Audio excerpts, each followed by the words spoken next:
Good morning, dear colleagues. The sitting is open.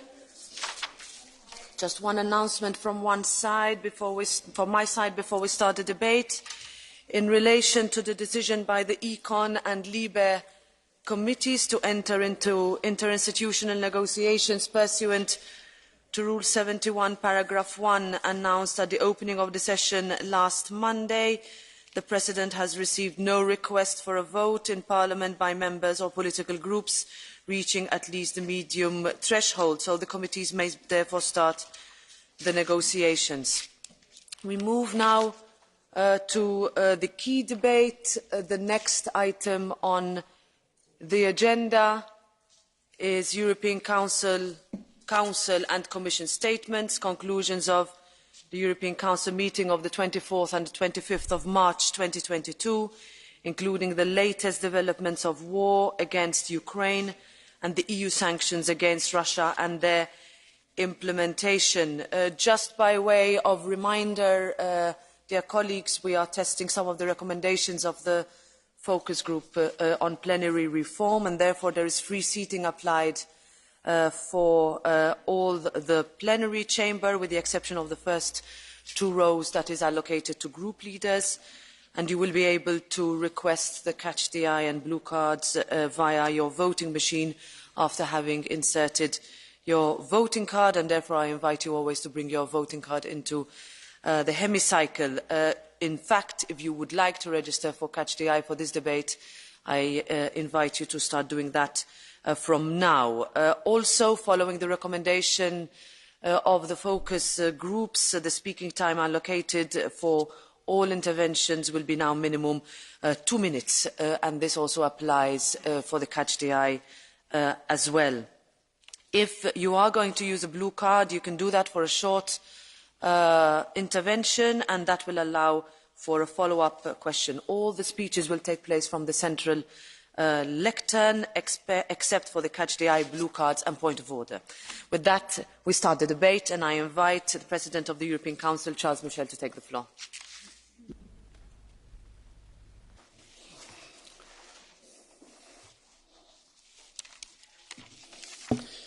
Madame la Présidente du Parlement européen, Madame la Présidente de la Commission, chers hauts représentants, dear members of the European Parliament, just 2 weeks ago in this Parliament, we expressed our shock and horror.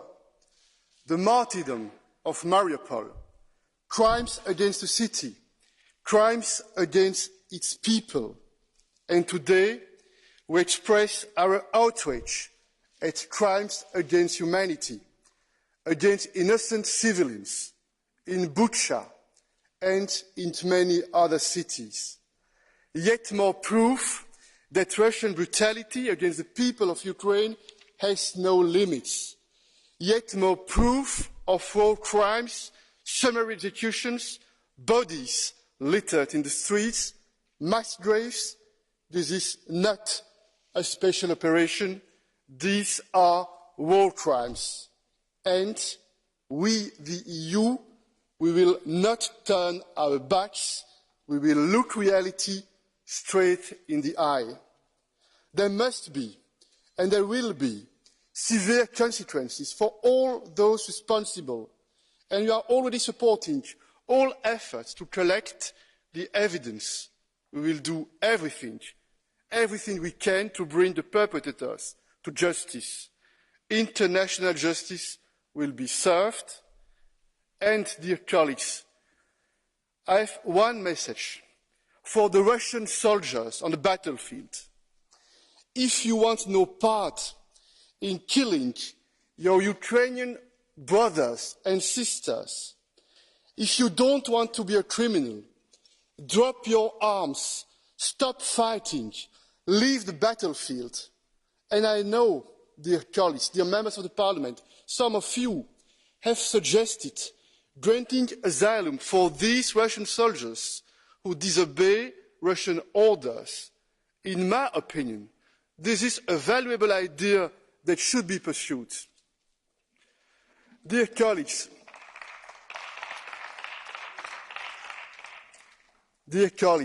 right now, We must do everything to make these atrocities stop. We are toughening our sanctions to keep and to exercise maximum pressure on the Kremlin. And during our last European Council meeting, we tasked the High Representative and the Commission to propose additional sanctions to the Council. We must close the loopholes. We must target any attempts to circumvent sanctions. And we are ready to move quickly with further coordinated, robust sanctions. The new package includes a ban on coal import. And, ladies and gentlemen, I think that measures on oil and even gas will also be needed sooner or later. We will stop Russian vessels from entering EU ports and impose a ban on Russian and Belarusian road transport operators. We will impose a full transaction ban on more Russian banks to further weaken Russia's financial system. And we will coordinate with our friends from the G7 organization. Ladies and gentlemen, President Biden and President Zelensky joined our last European Council meeting. President Biden's presence and President Zelensky's address sent a clear message that our transatlantic partnership and our support for Ukraine is rock solid. We are more united than ever, united in sanctioning Russia, united in putting pressure on the Kremlin, united in supporting Ukraine as much as we can. We know we are in this for the long haul with the United States, Canada, Japan, Australia, the Republic of Korea, the UK, and many countries and friends around the world.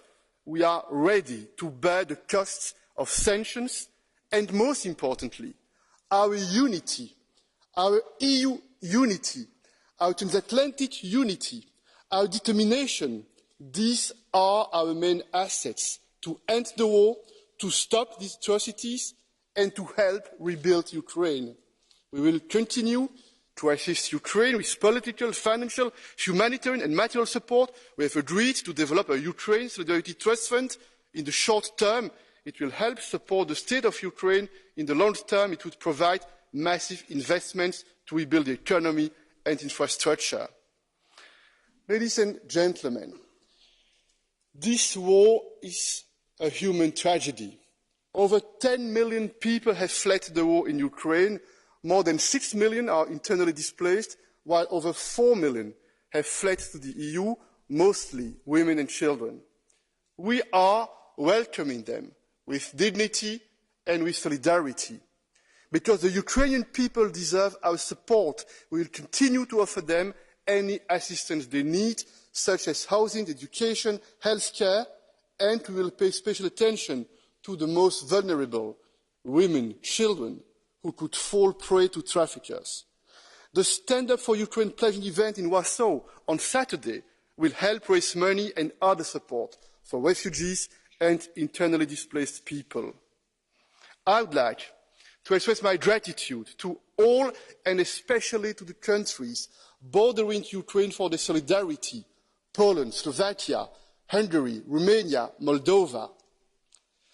Ladies and gentlemen, rarely has the contrast between right and wrong been so stark. The war in Ukraine is a moment of truth and urgency for Europe. Cette guerre en Ukraine est un moment de vérité et un moment d'urgence pour l'Union européenne. Cette guerre en Ukraine nous ouvre les yeux, si cela était nécessaire, sur l'urgence de renforcer la souveraineté européenne, de bâtir une Union européenne stratégique. Et le dernier Conseil européen, dans la foulée de la réunion de Versailles, a été l'occasion de franchir des pas supplémentaires dans cette direction pour l'Europe de la défense, pour plus d'indépendance sur le terrain énergétique ou sur le terrain de la sécurité alimentaire. D'abord, sur la question de l'énergie, soyons clairs, soyons précis. Nous devons nous libérer de nos dépendances et le plus rapidement possible de nos dépendances aux énergies fossiles russes. Ces derniers mois, en l'espace de quelques conseils européens, à 5 reprises, les chefs d'État et de gouvernement ont adressé cette question de l'énergie en sollicitant de la Commission des notes, des propositions, des rapports, afin de faire progresser de manière opérationnelle cette importante priorité pour nous. Et les orientations validées dans ce dernier Conseil européen sont extrêmement fortes. Elles traduisent aussi l'unité de l'Union européenne. Il s'agit de nous engager immédiatement, sans attendre, pour diversifier nos sources d'approvisionnement, non seulement avec les États-Unis, des annonces sont faites par rapport à cela, avec le Canada, avec d'autres pays aussi, l'Azerbaïdjan, l'Algérie, l'Égypte, les pays du Golfe également. Nous devons nous engager pour accélérer ce processus de diversification. Nous devons aussi, c'est une première, c'est un message fort qui est adressé, engager des plateformes pour acheter en commun les énergies dont nous avons besoin et développer ainsi un levier européen plus puissant pour avoir un impact vers l'indépendance et un impact, nous l'espérons aussi, favorable en termes de maîtrise des prix. Et puis les prix, c'est le troisième point que nous devons adresser. Nous voyons bien que déjà avant cette guerre, la hausse des prix de l'énergie impactait douloureusement les citoyens, les familles, les ménages, mais aussi la capacité de nos entreprises à faire face, à se développer, et c'est pour laquelle, depuis la fin de l'été, avant cette guerre, nous avons mandaté la Commission pour travailler sur des propositions opérationnelles. Certaines d'entre elles ont été reçues la veille du Conseil européen, et nous nous retrouverons très rapidement dans les prochaines semaines, puisque la Commission a annoncé qu'autour de la mi-mai, des éléments additionnels seront présentés. Nous avons souhaité, par exemple, que les secteurs économiques et industriels soient consultés en détail sur les mesures précises qui peuvent être prises pour avoir un impact réel. Je ne parle pas, vous le savez, du stockage du gaz, très important pour le prochain hiver, ou encore des investissements en interconnexion, en infrastructures qui sont extrêmement indispensables. Enfin, nous avons aussi abordé, bien sûr, la question de la sécurité alimentaire. Il s'agit d'un élément de souveraineté extrêmement fondamental pour nous, en Européens. Nous devons prendre des mesures sur ce sujet. Là aussi, la veille du Conseil, la Commission a adressé un papier sur lequel nous allons continuer à travailler avec vous, j'en suis convaincu. Mais aussi, nous devons adresser cette question en prenant en compte la situation de pays en développement, notamment dans notre voisinage, je pense au continent africain en particulier, qui va souffrir, qui souffre déjà et qui souffrira davantage encore. Ça doit nous mobiliser. C'est le sens de cette proposition de la présidence française, le plan Farm, pour activer une batterie de mesures avec les organisations internationales, avec la Commission européenne, une batterie de mesures pas seulement en soutien financier, mais également en mesures réglementaires pour faciliter des dispositifs qui touchent aux importations ou aux exportations sur ce sujet également. Enfin, avant de conclure, bien sûr, je voudrais adresser la question de la sécurité et de la défense avec un peu de solennité à cette tribune. Et je voudrais dire avec solennité que l'Europe naïve, ça doit être terminé sur ce sujet-là. Il est extrêmement essentiel, bien sûr, de ne jamais oublier que l'Union européenne est un projet de paix. Et parce que nous sommes un projet de paix, précisément parce que nous sommes un projet de paix, nous devons avoir la capacité de porter le langage de la puissance. C'est le sens aussi, et je veux le remercier, de l'engagement du haut représentant pour la boussole stratégique depuis de nombreux mois, bien avant le déclenchement de la guerre en Ukraine. C'est le sens de cette décision prise quelques heures après le déclenchement de la guerre de livrer des armes pour la première fois dans l'histoire de l'Union européenne. C'est l'Union européenne et les États membres qui sont aux côtés opérationnellement en livrant des armes. C'est le sens aussi, ne l'oublions pas, de l'article 42.7 de notre traité que nous avons réaffirmé, qui exprime cette sécurité collective et cette boussole stratégique. Ça n'est pas, soyons clairs, un document de plus qui prendra la poussière en haut d'une armoire. Cette boussole stratégique, c'est la vision ambitieuse, engagée, avec des propositions concrètes et opérationnelles, avec l'occasion, dans le débat démocratique, à rythme régulier, de faire l'évaluation sur ces mesures précises. Marché commun en matière d'armement et en matière d'industrie militaire, partenariat, développement des efforts dans le domaine cyber ou dans le domaine spatial, force de déploiement rapide, 5 000 hommes pour commencer, c'est l'ambition. Sur tous ces sujets-là, nous aurons l'exigence de rendre des comptes pour montrer les progrès qui sont réalisés. Enfin, Madame la Présidente, je conclus en vous disant qu'avec la présidente de la Commission, nous avons, et le haut représentant, nous avons eu l'occasion d'un sommet, il y a quelques jours, avec les autorités chinoises. Nous mesurons bien qu'il faut démontrer, jour après jour, que cette guerre n'est pas, comme voudrait le montrer le Kremlin, une confrontation entre la Russie d'un côté, l'Union européenne et l'OTAN de l'autre. Et c'est la raison pour laquelle nous devons être engagés sur le terrain international, y compris vers la Chine. Nous étions préparés méticuleusement pour argumenter, pour plaider et pour expliquer de façon pédagogique aux autorités chinoises qu'il était essentiel pour elles de ne pas soutenir, ni directement ni indirectement, la Russie, afin de tenter de contourner les sanctions qui ont été décidées. Nous avons eu l'occasion de réaffirmer nos positions sur les droits de l'homme, sur les valeurs démocratiques, nous avons aussi eu l'occasion de montrer que l'intérêt général de la stabilité, de la paix, de la prospérité dans le monde allait aussi dépendre de l'attitude de la Chine et d'autres pays. Nous n'allons pas relâcher nos efforts. Ce sommet est une étape et nous allons continuer à activer les moyens dont nous disposons pour encourager la Chine et les autres pays dans le monde à être du côté du soutien à l'Ukraine, du côté du droit international, du côté de la paix et de la prospérité. Mesdames et messieurs, il y a quelques semaines, quelques jours avant le déclenchement de la guerre, vous aviez choisi à juste titre, comme nous l'avions fait auparavant au Conseil européen, de proposer au président Zelensky de nous adresser son message. Et ces mots résonnent dans nos cœurs et dans nos têtes. Il nous adressait ce message au titre du défi, en nous disant à nous, les yeux dans les yeux, êtes-vous réellement des Européens? Êtes-vous réellement des Européens? Cette question m'habite chaque instant depuis le déclenchement de cette guerre. Et parce que nous voulons être à la hauteur, parce que nous voulons être réellement des Européens, c'est la ténacité, c'est le sang-froid et c'est l'unité qui feront la différence. Vladimir Poutine ne peut pas et ne va pas gagner cette guerre parce qu'à la fin, c'est les valeurs de l'Europe, de la liberté et de la démocratie qui vont l'emporter. Merci à vous. Thank you. Thank you very much, President Michel. I now invite on behalf of the Council the High Representative, Josep Borrell.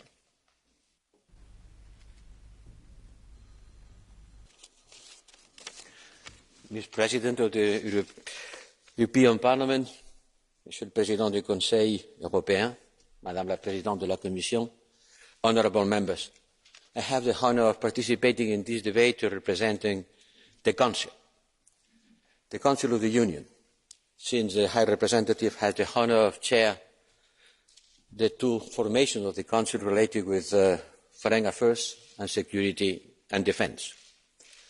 Allow me to continue in Spanish. Seguridad y defensa y política exterior están viviendo momentos especialmente importantes en la construcción de Europa hoy. La guerra de Ucrania contra Ucrania representa un momento fundador y un momento de despertar de los europeos que se enfrentan a una crisis de seguridad que demuestra nuestras debilidades, a una dependencia energética que sabíamos que teníamos pero no éramos conscientes de cuán grande era, y a una posición geopolítica en el mundo que nos muestra también los riesgos de un encogimiento estratégico en el mundo dividido que va a surgir de esta guerra.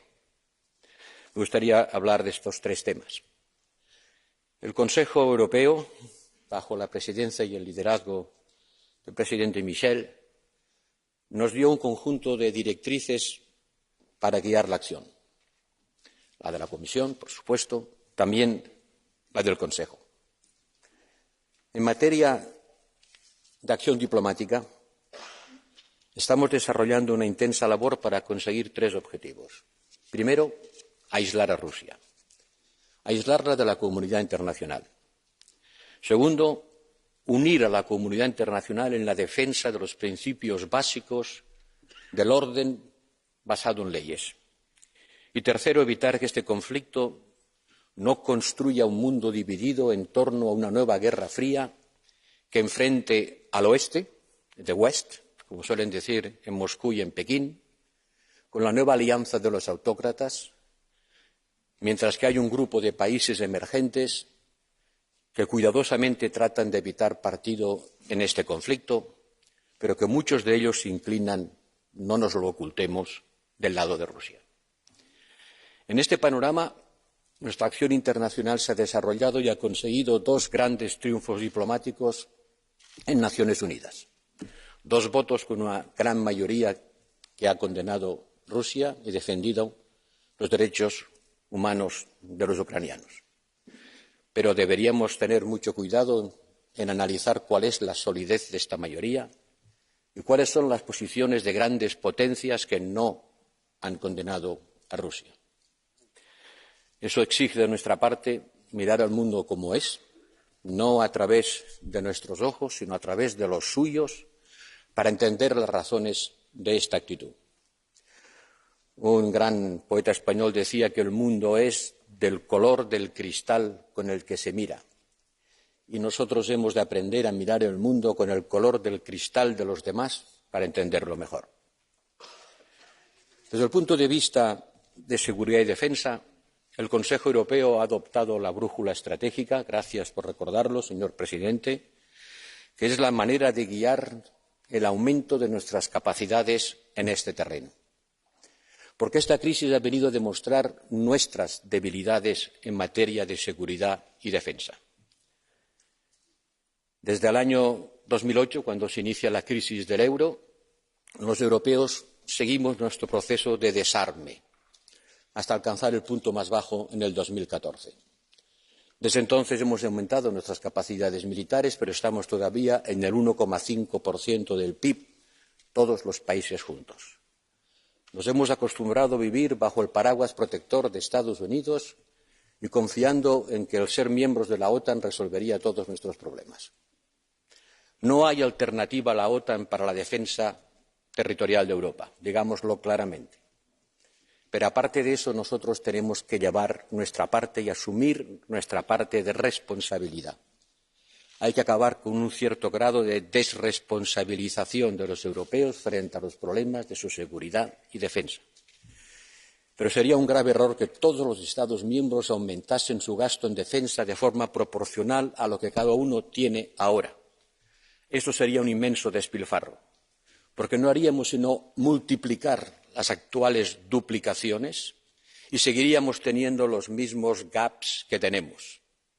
Hemos de hacerlo de una forma coordinada para optimizar los recursos de los contribuyentes. Y ese es el gran trabajo que tenemos por delante. No solo gastar más, sino gastar mejor. Hay que seguir defendiendo a Ucrania. Hace unos pocos días un miembro de esta Cámara me decía que había que acabar la guerra cuanto antes y que para acabar la guerra lo mejor que podíamos hacer era dejar de armar a Ucrania. Sí, hay que acabar la guerra cuanto antes, pero cuando la guerra se acaba, ¿cómo se acaba? Cuanto antes sí, pero no de cualquier manera. Nos importa cómo se acaba esta guerra, porque si esta guerra se acaba con un país destruido y dominado, despiezado territorialmente y neutralizado, con millones de exiliados y miles de muertos, entonces no queremos que esta guerra se acabe así. Y para que esta guerra no se acabe así, hemos de continuar apoyando a Ucrania, suministrándole. Sí, señorías, gracias. No queremos que esta guerra se acabe así, cuanto antes, pero no de cualquier manera. Y para eso hemos de seguir armando a Ucrania. Zelensky necesita menos aplausos y más ayuda. Zelensky necesita que le digamos menos veces que es un héroe y le demos más armas para luchar. Eso es lo que esperan de nosotros los ucranianos y eso es lo que estamos haciendo. Y hemos de hacerlo más y más aprisa. Seguir presionando a Rusia y seguir armando a Ucrania. Ayudarles en su defensa y combatir al invasor con todas las capacidades que tenemos a nuestro alcance. Hemos dado a Ucrania pronto 1.000 millones de euros, que puede parecer mucho, pero 1.000 millones de euros es lo que pagamos a Putin cada día por la energía que nos suministra. Desde que empezó la guerra le hemos dado 35.000 millones de euros. Compárenlo con los 1.000 millones que les hemos dado para armarles a los ucranianos. Esta gigantesca diferencia debe señalar también la necesidad de llevar a la práctica lo que el Consejo Europeo nos ha ordenado, disminuir la dependencia energética, y en eso la Comisión ejercerá sin duda su liderazgo, proponiendo las acciones necesarias para ello.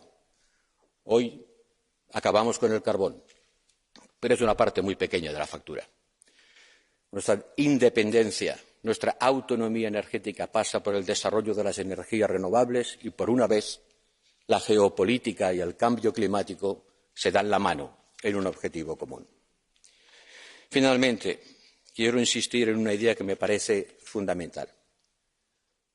Los europeos debemos tomar conciencia del mundo en el que vivimos. Somos el 5% de la población mundial, 5% de la población mundial. Éramos el 25% cuando se acabó la última gran guerra. Estamos rodeados por un círculo de inestabilidad, desde el Gibraltar hasta el Cáucaso, con una población que es 2 veces más joven que nosotros y somos fuertemente dependientes en materia energética. Pobres, viejos y dependientes no es una gran receta para el futuro. Pocos, envejecidos y dependientes no es una receta para el futuro. Necesitamos rejuvenecernos, necesitamos ampliar nuestra influencia, necesitamos tener más capacidades para defender nuestros principios y nuestros valores y tenemos que usar todos los poderosos medios que tenemos para ejercer nuestra influencia en el mundo de una forma coordinada entre lo que representan los Estados y lo que representa la Comisión. Y gracias a Dios tenemos la Unión Europea. Si no la tuviéramos, la tendríamos que inventar. Porque ¿qué sería de cada uno de los Estados miembros hoy si estuvieran solos? ¿Qué sería del más grande de ellos, incluso el más grande y poderoso, si tuviera que hacer frente solo al nuevo mundo que se viene encima? Por eso, nuestra unidad, la unidad de los europeos, ese gran activo que día a día forjamos, tiene que ser la guía, la brújula que nos guíe para defender lo que somos, la mejor combinación de libertad política, prosperidad económica y cohesión social que el mundo ha sabido capaz de construir. Eso está hoy en peligro, pero los europeos lo sabremos defender. Gracias.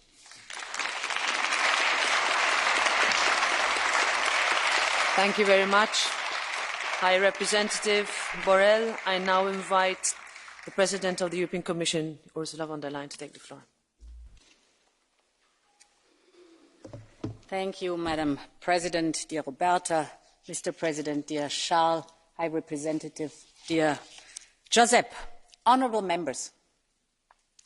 Only 7 weeks ago, Bucha was a friendly and quiet suburb on the outskirts of Kyiv. But last week, humanity itself was killed in Bucha. It was killed in cold blood, executed with its hands tied and a bullet in the head. It was left to rot in the middle of the street or in mass graves. We have all seen the haunting images of Bucha. And we've heard the testimonies of those who speak freely again, now that the Russian army has left. They shot everyone they saw, one witness said about Putin's soldiers.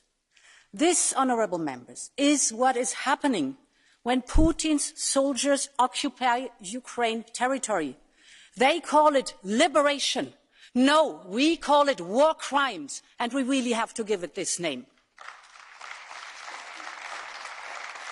The European Union has set up a joint investigation team with Ukraine to collect evidence and testimonies on the ground. We will hold accountable those who are responsible for war crimes. The perpetrators must pay. After Bucha, more than ever, Europe stands firmly with Ukraine. We stand with Ukrainians in their devastated cities and their bomb shelters. We stand with them in their parliament, surrounded by sandbags and barricades. We stand with the millions who flee the invaders. And we will do everything in our power to ensure that they can return home safely. And this is the message HRVP Borrell and I will bring to President Zelensky when we will be visiting Kyiv at the end of this week. At this critical point in the war, we must increase the pressure on Putin again and the Russian government. And this is why we propose to tighten our sanctions even further. The fifth package has 6 pillars. First, we impose an import ban on coal from Russia, worth €4 billion a year. Finally, it was high time to do this step. It's the first time that we directly sanction the import of fossil fuels from Russia, thus cutting an important revenue source. Second, a full transaction ban on 4 key Russian banks, among them VTB, the second largest Russian bank. These 4 banks, which we now totally cut off the markets, represent 23% of the market share in the Russian banking sector. This will again weaken Russia's financial system. Third, a ban on Russian vessels and Russian-operated vessels from accessing EU ports. Additionally, we will propose a ban on Russian and Belarusian road transport operators. This ban will drastically limit the options for Russian industry to obtain key goods. And the fourth and the fifth measure are import and exports, further targeted export bans worth 10 billion euros in areas where Russia is vulnerable, from quantum computing to advanced technology, semiconductors, machinery, transport equipment. With this, we will continue to degrade Russia's technological base and industrial capacity. Fifth, specific new import bans worth 5.5 billion euros to cut the money stream of Russia and its oligarchs on products from wood to cement, from seafood to liquor. In doing this, we also close the loopholes between Russia and Belarus. And the sixth measure is very targeted measures, such as a general ban on participation of Russian companies in any kind of public procurement in the member states, or an exclusion of all financial support, be it at European level, be it at member states level, to Russian public bodies. Because, honourable members, European taxpayers' money should not go to Russia in whatever shape or form. And therefore, we have to be tough on the measures, we have to be consistent in the sanctions, we have to be increasingly, gradually stepping up. Our sanctions are hard because they limit the Kremlin's political and economic options. They are smart because they affect Russia much harder than us. And, honourable members, these sanctions will not be our last sanctions. As I said already yesterday, yes, we've now banned coal, but now we have to look into oil, and we have to look into the revenues that Russia gets from the fossil fuels, and we really have to make an effort, for example, to take a share to the escrow, to an escrow banking system, so that we will really limit the source of revenues from Russia, from fossil fuels. It has to be an end with that, and this is the next step we will have to take together. More than 40 countries are applying sanctions like these. And we expect others to respect our measures, or at the very least, not to circumvent and undermine our sanctions. And this was our message to China at our summit last Friday. We made clear how crucial it is for us in Europe, but also for the rest of the world, to take a clear stance. A clear stance against Putin's war of choice, against the massacres of civilians, against this violation of the fundamental principles of the world order. And as a permanent member of the UN Security Council, China has a special responsibility to uphold international peace and security. And nobody can be neutral when faced with such naked aggression against civilians. This is not a war limited to Europe, which Russia has unleashed. This will also define how we globally treat such violence of international law in the future, and also China has to take a clear stance on that. Honourable members, Europe today is more resolute than ever to stand for the principles we cherish most. And to this aim, we also must protect ourselves from knock-on effects of this war. This is true for energy. We have to get rid of our dependency of fossil fuels, and for that we also have to diversify away from Russia. Building on the work of the EU Energy Council, President Biden and I have just launched another agreement, and this is threefold. First, on the supply side, the US provides us with at least additional 15 billion cubic meters of LNG gas this year. This gives us the opportunity to replace the Russian LNG this year. Second, for the coming years, we're aiming for at least an additional 50 billion cubic meters annually. This will give us the opportunity to replace at least 1/3 of the Russian pipeline gas arriving in Europe. And the third is we focus together on building a greener future with climate neutrality. The one goes with the other. We engage with our energy industry, the energy-intensive industry, to further reduce the demand. This is existential, that we look at the energy efficiency. And it is good news that the infrastructure we use for gas today can also be used to repurpose for clean hydrogen in the future. Thus, the US and the European Union have not only worked closely together on designing an effective and determined response to Russia's war, but we are also supporting each other in the transition towards a green energy. Honourable members, in these dark times, there's one thing that truly makes me proud. People in every corner of our union have rolled up their sleeves to help our Ukrainian friends in need. Right now, more than 10 million Ukrainians are either internally displaced or seeking shelter abroad. This is a quarter of the Ukrainian population. The bulk of this work is carried out by local authorities. It's carried out by citizens. This is why we front-loaded 3.4 billion euros in cohesion funds to address the most urgent needs. This means classrooms, hospital beds, employment support in the regions that are hosting the largest numbers of Ukrainians. And here, the Polish people are amazing. The entire country is standing in solidarity with their Ukrainian guests. This is why, together with Prime Minister Justin Trudeau of Canada, we are convening a pledging event for Ukraine in Warsaw next Saturday for Ukrainian refugees in Ukraine and outside Ukraine. President Duda is joining us. We call our campaign Stand Up for Ukraine. And we'll do it together with the international advocacy organisation Global Citizen.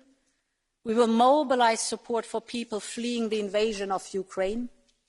Together with us, citizens, sports people, civil society, artists like Bono, U2, Madonna or Chris will stand up for Ukraine. They will call on governments. They will call on the business community to join our efforts. The brave people of Ukraine deserve solidarity from all around the globe. Slava Ukraine, long live Europe.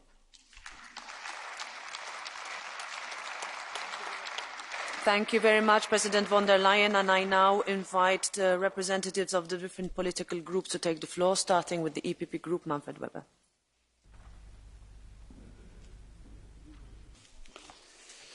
Sehr geehrte Frau Präsidentin Metsola, von der Leyen, Präsident Michel, Herr Hoher Beauftragter Borrell. Ich möchte zunächst Danke sagen bei Roberta Metsola.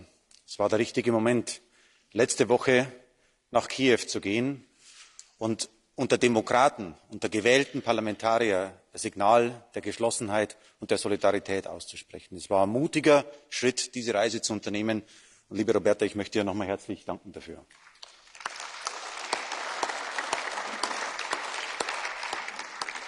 Jetzt auch die angekündigte Reise unserer Kommissionspräsidentin gemeinsam mit dem Hohen Beauftragten nach Kiew für nächste Woche.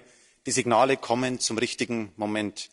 Sie sind dringender notwendig denn je. Mariupol fast völlig zerstört, Deportation ukrainischer Bürger nach Russland, Massenvergewaltigungen ukrainischer Frauen durch Soldaten, durch russische Soldaten und jetzt am Wochenende Butscha. Hinrichtungen unbewaffneter Zivilisten, deren einziger Fehler es ist, dass sie Ukrainer sind. Es stockt einem der Atem. Man ist sprachlos und ehrlich gesagt ist man auch ein bisschen beschämt wegen der Ohnmacht, die einem kennzeichnet. Mir geht dabei die europäische Idee durch den Kopf. Das vergangene Jahrhundert war geprägt von Kriegsverbrechen. Es war geprägt von Massakern gegenüber Zivilisten, vom Genozid, ausgeführt durch deutsche Soldaten. Die Lektion, die wir daraus gelernt haben, war nie wieder, never again. Die Frage, die ich mir heute stelle, lebt dieser Geist? Wie stark ist dieser europäische Geist? Meinen wir es ernst mit dem Nie wieder? Nie wieder heißt zunächst der akute Versuch, Gerechtigkeit zu schaffen in dieser schwierigen Lage, Ermittlungen durchzuführen, gerichtsfeste Beweise aufzunehmen für die Kriegsverbrechen, die begangen worden sind. Die europäische Stützung ist wo immer möglich zu gewährleisten. Putin ist Kriegsverbrecher. Die Mörder von Butscha müssen vor Gericht gestellt werden. Ihr werdet euch nicht verstecken können. Kein darf sich in Europa sicher fühlen. Das ist das erste Nie wieder. Das zweite Nie wieder ist Waffen, Waffen, Waffen. Die Lieferungen reichen nicht aus, die wir derzeit den ukrainischen Freunden zur Verfügung stellen. Und es ist ehrlich gesagt eine Schande für Europa, dass es uns nicht gelingt, die Produktion jetzt schneller nach oben zu bringen, dass wir Waffen produzieren können. Wir brauchen auch schwere Waffen. Die Panzerlieferungen aus der Tschechischen Republik sind dabei ein gutes Signal. Und ja, wenn wir nicht bereit sind, eine Luftverbotszone aufzustellen, dann braucht die Ukraine Luftabwehrraketen, um sich selbst durchsetzen zu können. Nie wieder heißt auch, dass wir jetzt der Ukraine finanziell unter die Arme greifen. Wir haben Meldungen, dass in den nächsten Tagen der Staatsbankrott bevorsteht, weil Einnahmen fehlen und die Kosten trotzdem vorhanden sind.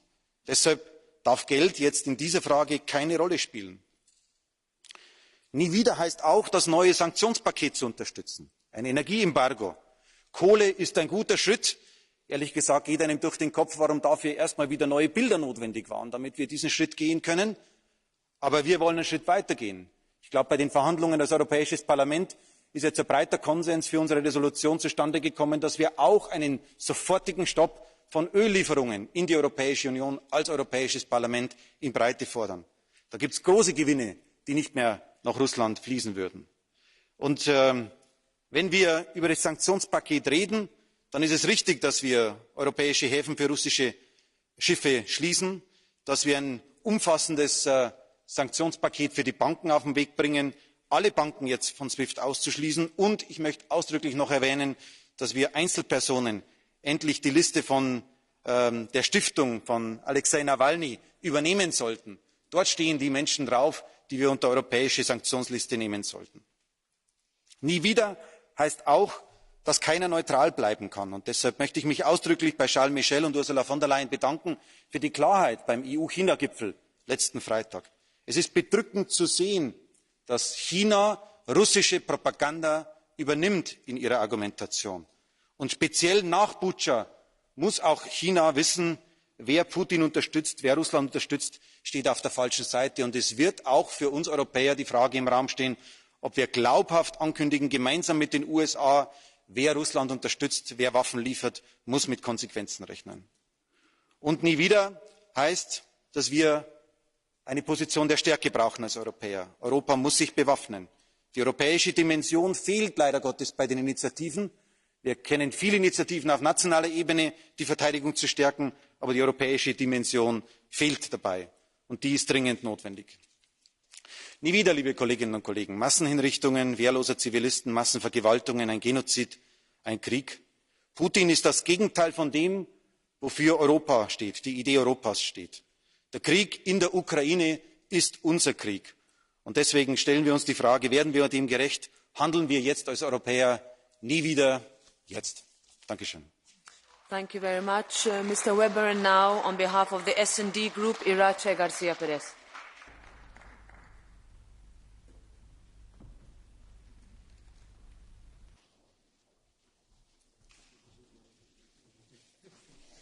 Señora presidenta, señorías, las cumbres de la OTAN, del G7 y el Consejo Europeo nos han servido para afianzar la coalición internacional contra la guerra criminal de Putin y para fortalecer nuestra defensa mutua y ampliar las sanciones.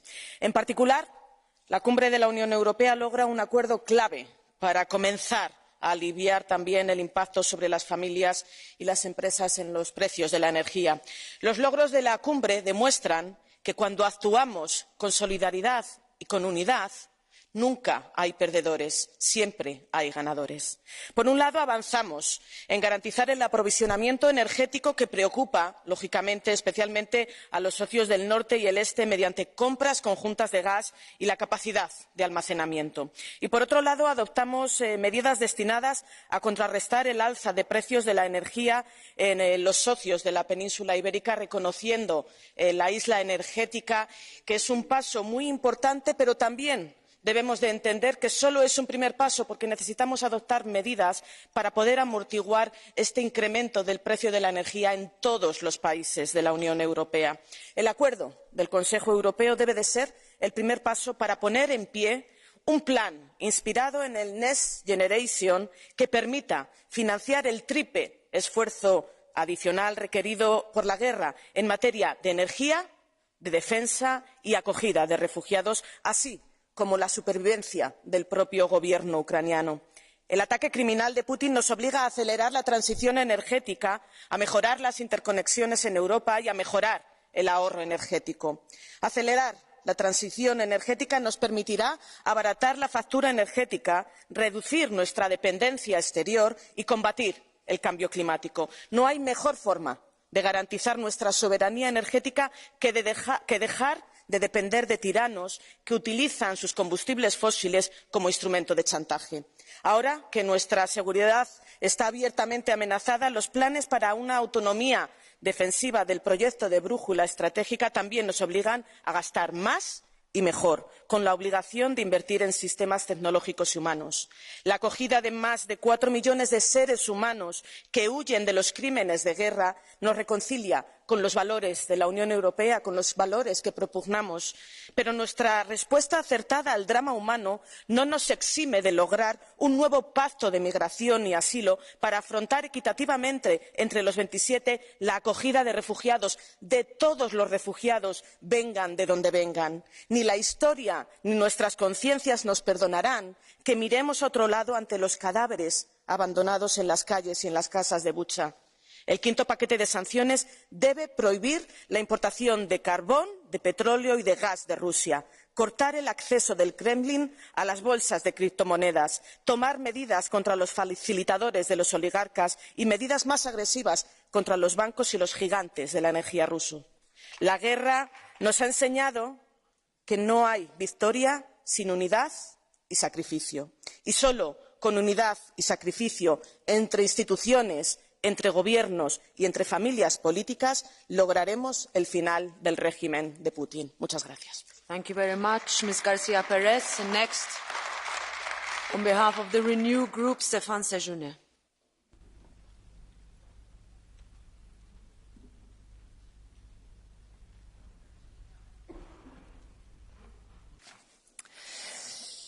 Madame la Présidente, Monsieur le Président, chers hauts représentants, Butcha et Irpin ont confirmé le caractère criminel profondément immoral et inhumain de l'invasion russe en Ukraine. Ne pas agir suite à ces crimes aurait été une insulte à nos valeurs et un désaveu à notre humanité. Hier, l'Europe a une nouvelle fois démontré qu'elle pouvait décider au nom de son combat en Ukraine, au nom de nos libertés, au nom de la démocratie. Depuis le début de la guerre, nous appelions à Renew Europe à un embargo sur le charbon. Vous avez fait la moitié du chemin. J'espère que les États membres suivront ces recommandations. Nous accueillons aussi très favorablement les propositions sur l'interdiction d'accès aux ports, d'interdiction de transactions pour les nouvelles institutions et embargo ciblé. Mais nous savons déjà que cela ne sera pas assez. Nous savons que d'autres images vont rapidement inonder les réseaux sociaux et hanter nos consciences. À Kharkiv, à Mariupol, nous allons découvrir la brutalité et une barbarie avec des proportions insupportables, nous le savons.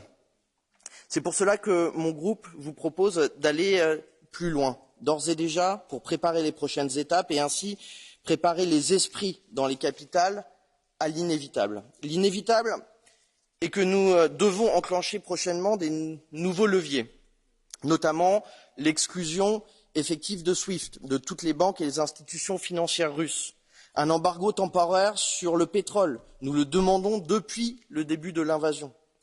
Aussi sur le gaz, nous savons que c'est difficile, qu'il pourrait y avoir parfois techniquement des sujets insurmontables, mais à ce stade de l'horreur, nous devons nous y préparer. Un autre aspect souvent oublié de nos discussions est la nécessité de convaincre les pays tiers à suivre les sanctions européennes, au vu de nos liens commerciaux, parfois de l'argent que nous y investissons. Je suis assez surpris que certains pays ne soient pas plus solidaires avec l'Europe. Il faut continuer les efforts diplomatiques et il faut que la diplomatie européenne continue à convaincre. Ce n'est qu'en affaiblissant le régime de Poutine, économiquement, financièrement, commercialement, que nous le forcerons à rentrer dans une réelle négociation de paix pour l'Ukraine, pour la paix. Le message est d'aller un peu plus loin Mesdames et Messieurs les Présidents. Merci, Monsieur Séjourné. I now give the floor on behalf of the Green Group to Ska Keller.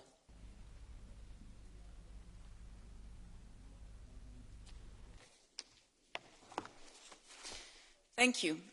We are all shocked by the atrocities that Russia is committing in Ukraine. The images, the testimonies of the survivors, they are unbearable. But we must not remain paralyzed. There can be no questions. These war crimes cannot remain without reaction. We must take action and respond with further sanctions against Vladimir Putin's criminal regime. Europe's answer must be decisive and united. We need to continue to support Ukraine in its efforts to defend its freedom, including comprehensive and immediate financial assistance. And we must ensure that those who are responsible for those atrocious acts will be prosecuted and held accountable in front of the International Criminal Court. Injustice cannot and must not prevail. Dear colleagues, the war in Ukraine revealed Europe's strategic mistakes in the past. Even after the atrocities done in Grozny, done in Syria, very similar to what we see today in Bucha, even after Putin invaded Crimea and eastern Ukraine, some governments continued to hope for good business with Russia and made us more and more dependent on goods from Russia, on energy and on other items. And this has led us today to a situation where we're struggling to free ourselves from the short-sighted dependence on fossil fuels and uranium. Many mistakes were made, and now we need to make things right. We need to invest heavily in renewables and transition faster than we ever thought. This is and will be an enormous effort, and it won't happen overnight. But we need to redefine what it means to act as fast as possible. We need to move to light speed. We need to save energy. Therein lies a huge potential that remains untapped so far. And this is true for individuals, sure, but also and even more so for industries and for policies. And also the European Parliament must join efforts here as well. We also need to recognise that while the effects of the war will hit all of us, they hit us very differently. The biggest cost is obviously carried by the people who have lived and who still live in Ukraine. Those who died, whose close ones were killed, those who were injured and are being injured at the moment, those who fled and those who are fleeing the carnage, losing their home, their life plans, and often leaving family and friends behind. And there is so much sorrow and so much despair in this suffering. When we're debating here the consequences of sanctions that we are rightfully taking, we need to keep in mind that us here in the chamber are not the ones who will be most hit by them. Rising energy costs are a nuisance to some and an existential threat to others. We need to support those most in need, the families with small or no income. The European Council hasn't been very conclusive on the issues of how to support those most in need in the EU, worldwide, looking at the hunger issues and how to further support Ukraine. And of course, many of the instruments needed are indeed national ones. But it is clear that we need solidarity among member states to deal with this crisis. Solidarity in sharing energy and infrastructure. Solidarity to enable measures. Solidarity with everyone fleeing Ukraine. And solidarity with the sovereign nation of Ukraine. Putin wants to divide us, and he has failed miserably. Our unity is our strength, and we need more of it. Of unity, but also of courage. Thank you. Thank you very much, Ms. Keller. And now, on behalf of the ID Group, I give the floor to Marco Zanni.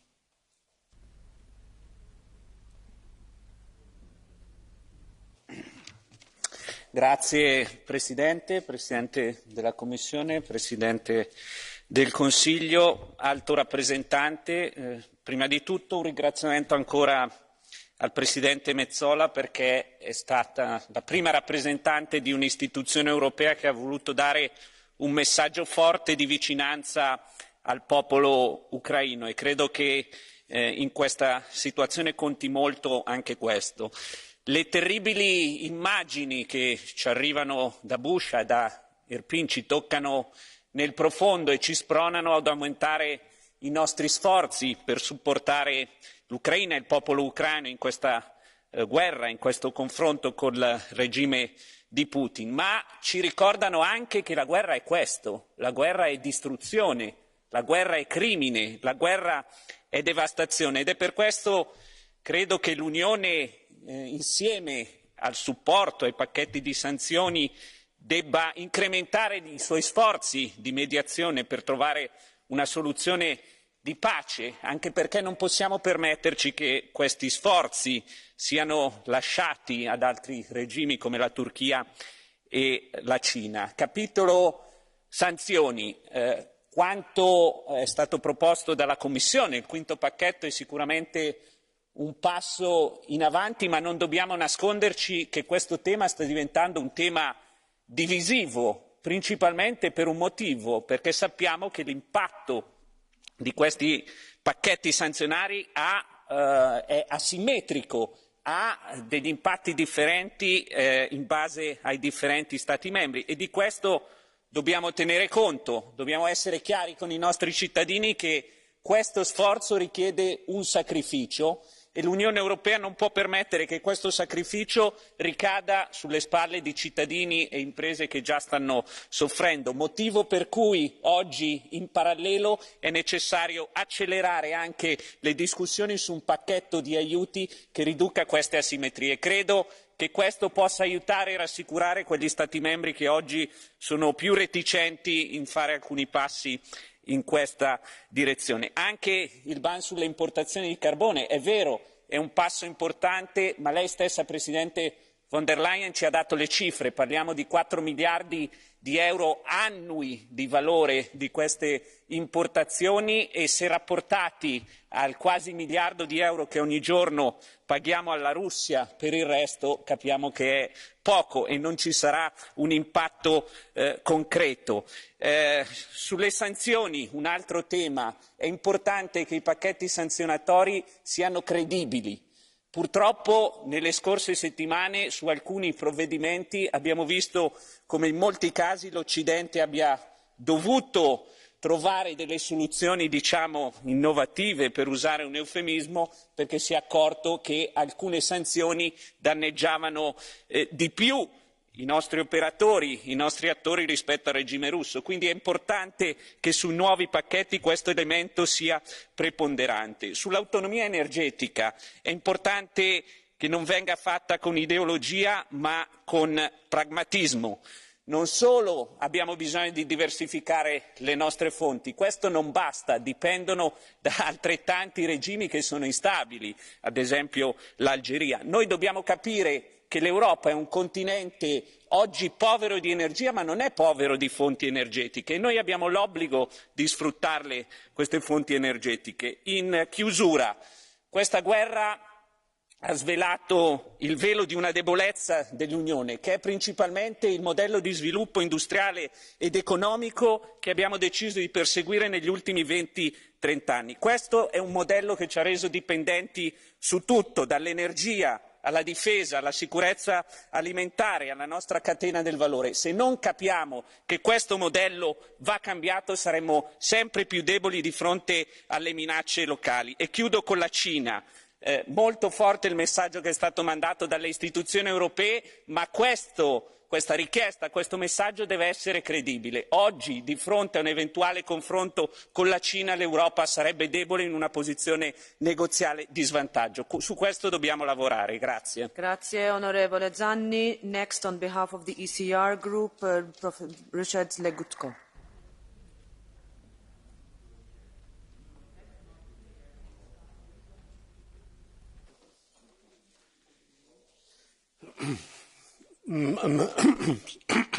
Sorry. Madam President, ladies and gentlemen, for anyone who has eyes to see, it must become clear that Putin's war will continue and that the EU's reaction has not brought the expected results, despite the narcissistic, self-indulgent and self-congratulatory rhetoric of the European leaders. The sanctions have too many loopholes, and some of the West European governments are beginning to have second thoughts They modify the position or quibble over technicalities. The SWIFT blockade, which was to be an atomic bomb, so far resembles more a firework. The ban on the hydrocarbons proposed, among others, by Poland and Latvia was not accepted by the Council. Instead, President Macron continues his absurd telephone conversations with Putin, and the German government continues its typical self-serving political game. And this European hesitancy is precisely what Putin must have counted on when deciding to invade Ukraine. In the meantime, the Russian economy has become stabilised, more or less. Moscow exchange is gaining profits. Russian ruble has gone up, and Gazprom gets 900 million euros a day. And there is a time factor. Putin has all the time he needs. He has wide support among the Russian population. His army is not badly equipped. He has been devastating Ukraine with the arms he bought from France, Germany, and 8 other European countries, and this after the arms embargo that followed the annexation of Crimea. And Ukraine does not have time, as the war is being waged on her territory. People are killed, the city is ruined. Does Europe have time? Let us not delude ourselves. With the passing of time, Western Europe's reaction will weaken and a desire to have some sort of normalisation will increase. This happened in the past more than once, and I am afraid it might happen in the future. Anyway, I wouldn't bet it won't. Thank you. I give the floor now to Manon Aubry on behalf of the Left Group.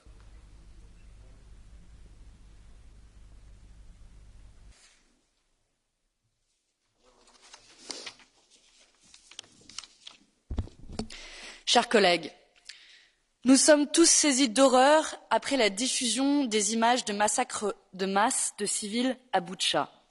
Et je voulais d'abord avoir une pensée émue pour leurs familles et leurs proches, même si bien sûr aucun mot ne pourra effacer leur douleur. Notre Parlement doit en faire ici le serment. Nous n'oublierons pas ces centaines de cadavres qui se sont amoncelés dans les rues de Boutcha. Je pense aussi aujourd'hui à l'ensemble du peuple ukrainien, qui subit des atrocités innommables mais continue de résister héroïquement face à l'agresseur russe. Je le dis ici avec gravité, cette situation a un responsable, Vladimir Poutine, qui devra payer pour l'ensemble de ses crimes de guerre, pour les viols utilisés comme une arme de guerre, pour le carnage d'Irpin, la destruction de Mariupol, pour les charniers de Boutcha. Face à la barbarie, notre devoir est toujours d'opposer le droit. Les cours internationales compétentes doivent être saisies pour enquêter et juger ces actes de pure inhumanité qui ne peuvent rester impunis. L'Union européenne doit réagir avec la plus grande fermeté face aux exactions de Poutine. Des sanctions supplémentaires doivent être prises pour le forcer à mettre un terme à sa folle aventure guerrière. Nous le disons depuis un mois, nous devons taper davantage encore ces oligarques au portefeuille. C'est seulement ainsi que nous pourrons l'affaiblir suffisamment pour le contraindre à négocier. Et pour cela, il ne faut pas prendre un yacht, mais tous les yachts. Il ne faut pas prendre une villa, mais toutes les villas. Il ne faut pas prendre quelques millions, mais tous les milliards. Alors, Madame von der Leyen, je vous réitère notre demande. Pourquoi n'exigez-vous pas des paradis fiscaux européens la liste de tous les oligarques russes qui détiennent des avoirs sous peine de sanctions massives? Alors que l'Ukraine risque la faillite, l'Union européenne doit par ailleurs faire tout ce qui est en ses moyens pour alléger le fardeau économique de l'Ukraine. On ne peut condamner le peuple ukrainien aux souffrances de l'austérité et des ajustements structurels qui s'ajoutent à celles de la guerre. Il faut aussi engager clairement, sans condition, annulons la dette ukrainienne. Il a fallu par ailleurs aussi une guerre aussi grave que celle-là pour s'apercevoir de notre dépendance aux énergies fossiles. Et plutôt que de remplacer une énergie polluante par une autre, accélérer plutôt enfin le développement des énergies renouvelables, seule garantie de notre indépendance énergétique. Notre continent vit aujourd'hui des heures sombres. Soyons à la hauteur du moment, selon la seule et unique boussole qui doit guider notre mandat, l'humanisme, la paix et la protection des peuples. Je vous remercie. Merci, Madame Aubry. Next, on behalf of the non-attached members, Tamás Deutsch.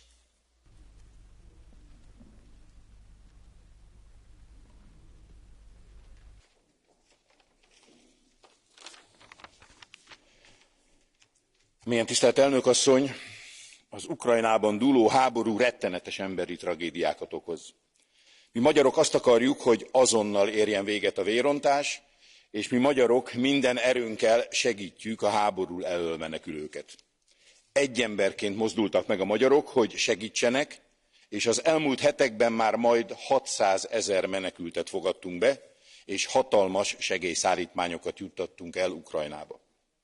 Ez az igazság, még ha kicsinyes politikai trollkodás részeként sokan szándékosan kihagyják Magyarországot a menekülteket befogadó országok felsorolásából. Kedves kollégák, mi magyarok ugyan elfogadni nem tudjuk, de lassan már megszoktuk, hogy Brüsszel politikai és ideológiai okokból évek óta szándékosan ártani akar Magyarországnak. Ez volt a baloldal politikai stratégiája, és a brüsszeli bürokraták beleálltak a baloldal pártján ebbe a kampányba. Vasárnap a parlamenti választásokon a magyar polgárok döntöttek, ez a baloldali politika csúfosan megbukott. Soha nem volt még ekkora felhatalmazásunk, mint most, történelmi többséget szereztünk a választásokon. Magyarországon a kereszténydemokrata politika, a konzervatív polgári politika és a hazafias politika győzött. A magyarok nem a Brüsszelnek tetsző véleményt fogalmazták meg a választásokon és a gyermekvédelmi népszavazáson. A brüsszeli bürokraták ezért a választások után azonnal rá is rontottak Magyarországra, és tegnap újabb eljárás megindítását jelentették be. Újabb eljárás, miközben háború dúl a szomszédunkban, és Európa egysége mindennél fontosabb. Nos, ebben a helyzetben is érdemes néven nevezni a dolgokat. A tegnap bejelentett újabb a Magyarországgal szembeni eljárásnak semmi köze nincs a jogállamisághoz, amit csinálnak, az nettó politikai büntetés. Ki kell éheztetni pénzügyileg az olyan tagállamokat, mint Lengyelország és Magyarország, harsogta a baloldal.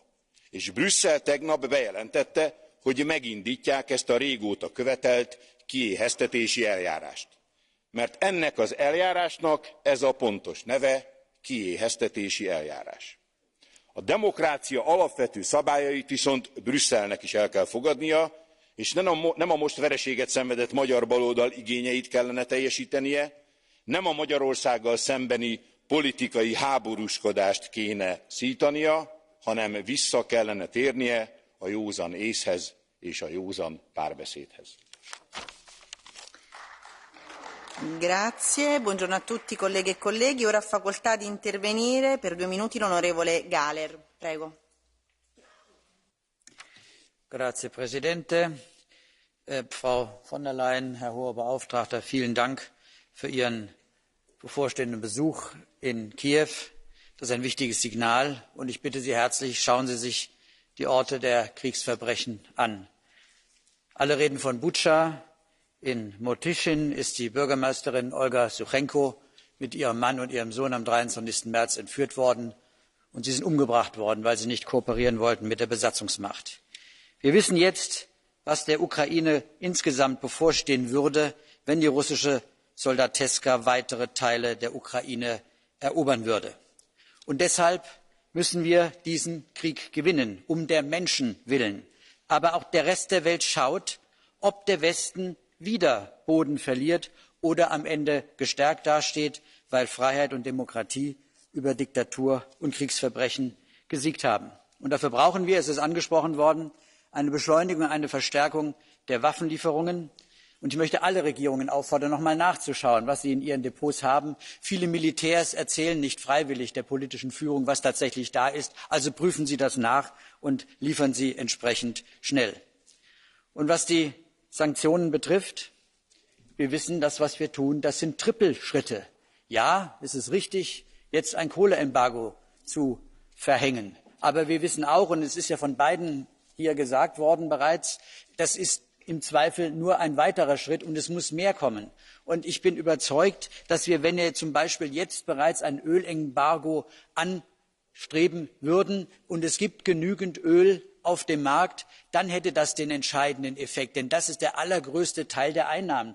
Ich bitte Sie also herzlich, da schneller zu werden und dafür zu sorgen, dass es auch ein Ölembargo gibt und am Ende natürlich auch das Gasembargo. Ich bin ziemlich sicher, dass es im Parlament hier auch dafür eine starke Unterstützung gibt. Vielen Dank. Grazie, onorevole Gahler. Ora ha facoltà di intervenire per due minuti l'onorevole Bonafè. Prego. Grazie Presidente. Il massacro di Bucha ci ha sconvolto, ma non basta più la condanna unanime delle atrocità compiute dall'esercito russo e non basta più la solidarietà al popolo ucraino. Noi dobbiamo fermare questa barbarie, devono cessare questi crimini di guerra contro civili inermi. Nonostante gli effetti pesanti sull'economia russa, le sanzioni messe in campo fino a qui non stanno portando Putin al tavolo dei negoziati per un immediato cessate il fuoco. Ora è il momento di fare tutto quello che possiamo, di aumentare i nostri sforzi. Il nuovo pacchetto di sanzioni, il quinto, prevede un primo importante divieto all'importazione di carbone dalla Russia, ma quest'anno Mosca potrebbe guadagnare oltre 300 miliardi di dollari solo dalle esportazioni di gas e petrolio, addirittura un terzo in più rispetto al 2021, con cui finanziare altre atrocità come quelle commesse alle porte della capitale ucraina. E allora è lì che dobbiamo agire. Non possiamo vedere altre Bucha prima di arrivare a misure incisive per interrompere il più presto possibile le importazioni di gas e petrolio dalla Russia. È una strada difficile, lo sappiamo, ma percorribile se non perdiamo di vista la sola vera arma di cui disponiamo, la nostra coesione. Abbiamo affrontato la pandemia restando uniti e solidali, prima con il piano di acquisti comune dei vaccini e poi con Next Generation EU. Lo stesso approccio deve affermarsi ora per garantire in Europa un'adeguata sicurezza energetica e per contrastare gli shock che possono derivare da un blocco delle importazioni di gas dalla Russia che avranno effetti diversi nei singoli Stati membri. Diversificazione degli approvvigionamenti e delle fonti energetiche, piano di stoccaggi e acquisti comuni di gas, maggiori investimenti in rinnovabili e interconnessioni, sostegno comune ai settori in crisi e tetto massimo al costo del gas subito, contro le speculazioni che stanno mettendo in difficoltà famiglie e imprese. Queste sono le azioni da mettere in campo. Non ci aspettano momenti facili, ma non abbiamo alternative. È il prezzo che dobbiamo pagare per la difesa della nostra libertà e per la nostra dignità e soprattutto per fermare la guerra in Europa. Grazie onorevole Bonafè. Ora ha facoltà di intervenire per 2 minuti l'onorevole Garicano. Grazie. President, Mr. Borrell, dear colleagues, friends, as an economist, you know, I usually speak of numbers. Not today. Today, the falling of Bucha compels us to speak of something else, of our guilt, of our obligations. In life, the brave Ukrainians remind us what it means to be a European.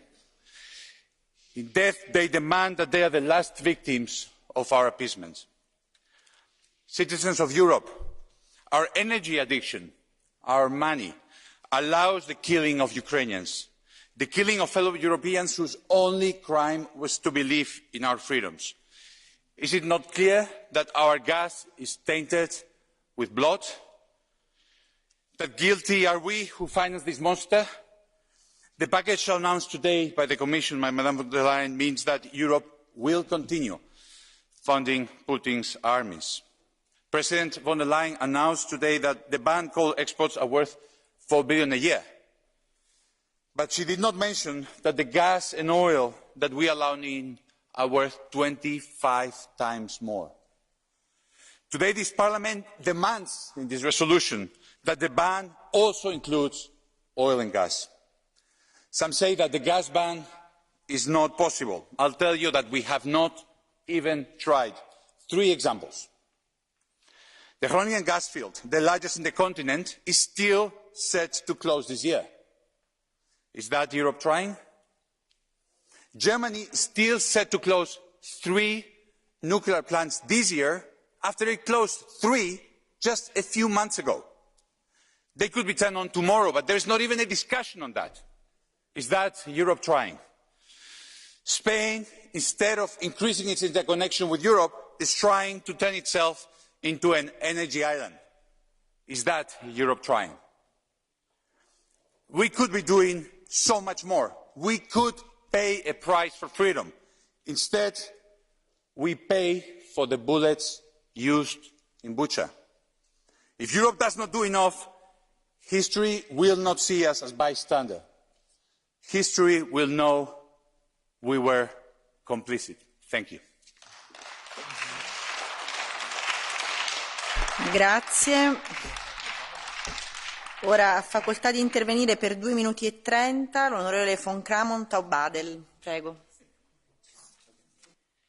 President, colleagues, over 300 massacred Ukrainians lay in a mass grave in Bucha. Their murders, Russian soldiers did a sloppy job covering them with earth. Limbs of victims still stick out from the soil. Other bodies, with hands tied and a bullet in the forehead, are scattered all around the destructed cities. In another town, Irpin, Russians shot down 2 girls and ran over their bodies with tanks repeatedly. Near Kiev, Russian soldiers killed a man and then raped his wife while their son sobbed next door. These indescribable acts of violence are not isolated events, but part of the systemic war crimes committed by Putin's regime. Cluster bombs and destructed maternity hospitals were not the worst compared to the horrors committed by Russian soldiers near Kiev.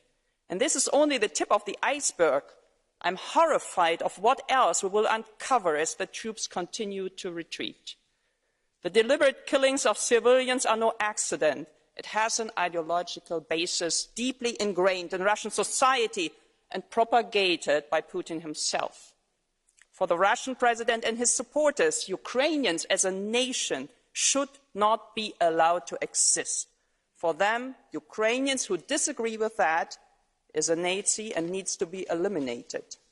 This, coupled with the brutality of Russian soldiers that endure the Dedovshchina and other abuses in the army, is a deadly recipe for genocide. Ukrainians have only one choice: either stand up for themselves or die as a nation. We too have a choice.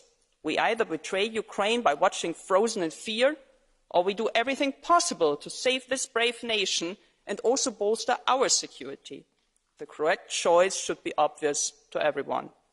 As Putin is preparing a strike from the east, Ukrainians urgently need all kinds of defensive weapons. Anyone delaying the delivery unintentionally becomes an accomplice of the war crimes. Economic sanctions must escalate. We need to embargo Russian oil, coal, nuclear, and also Russian gas. Every cent going to Putin's bloody regime is a cent too much. We cannot bring back thousands of brutally murdered civilians in Bucha, Irpin, or Mariupol, but if we act immediately and decisively, we can save millions from the same horrific fate. Thank you.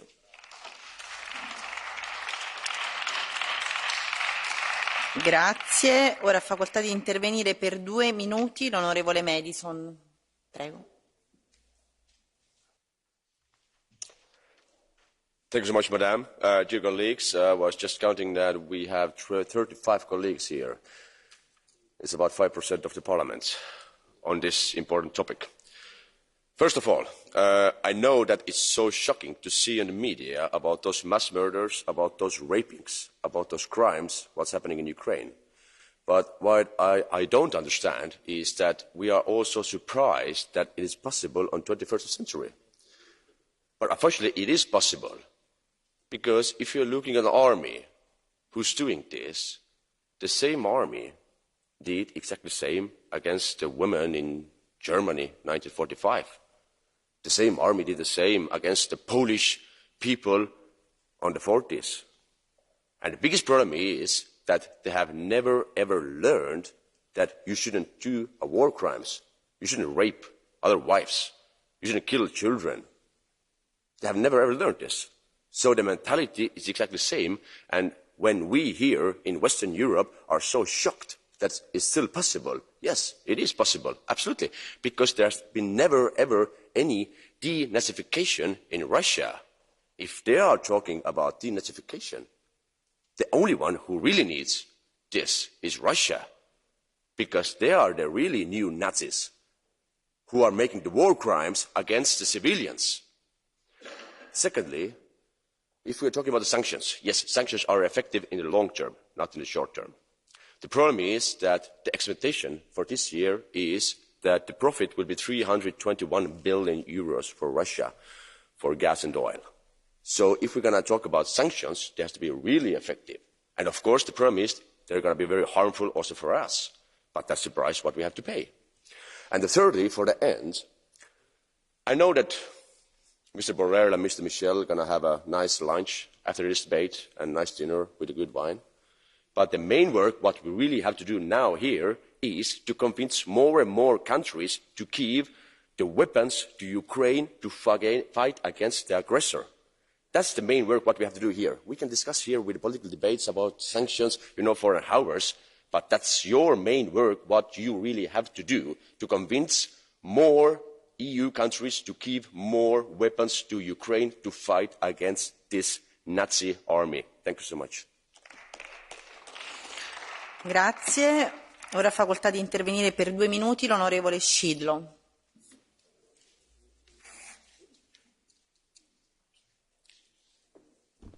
Dziękuję Pani Przewodnicząca, Panie Wysoki Przedstawicielu, Szanowny Panie Przewodniczący Charles, Szanowni Państwo.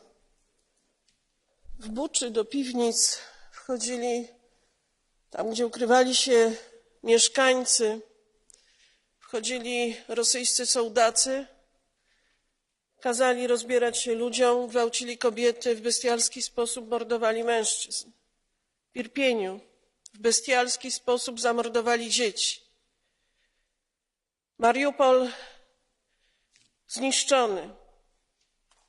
Ludzie cierpią.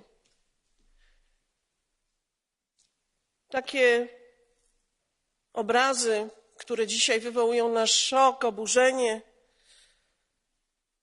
nie wierzymy, że one się dzieją naprawdę.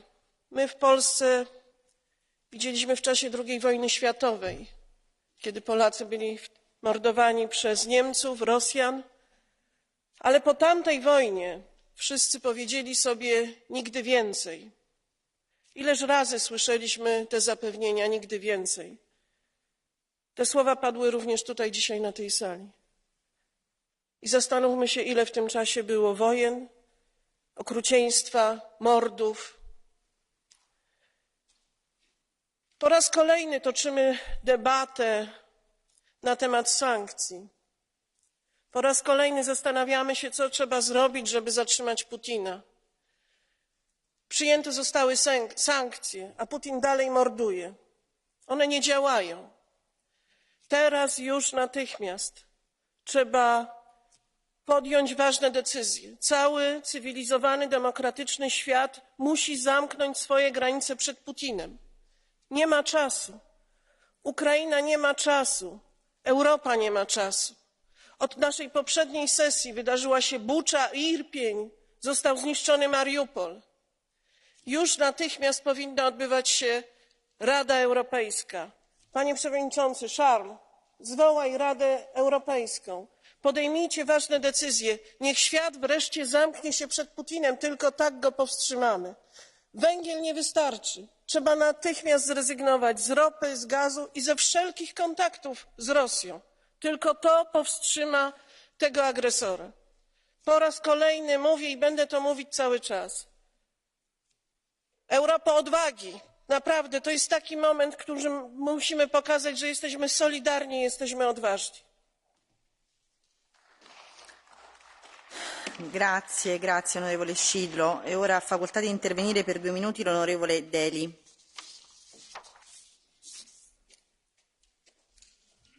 Grazie, Presidente. So, the EU solution to the war in Ukraine is more war. Pile in the weapons, splurge on militarism, threaten to engage in all-out economic and financial war against Russia. So the same things you were doing already and expecting a different result, the true definition of madness. How is not selling Kerrygold butter to Russia going to save any Ukrainian lives? How is buying filthy fracked US gas going to stop the war?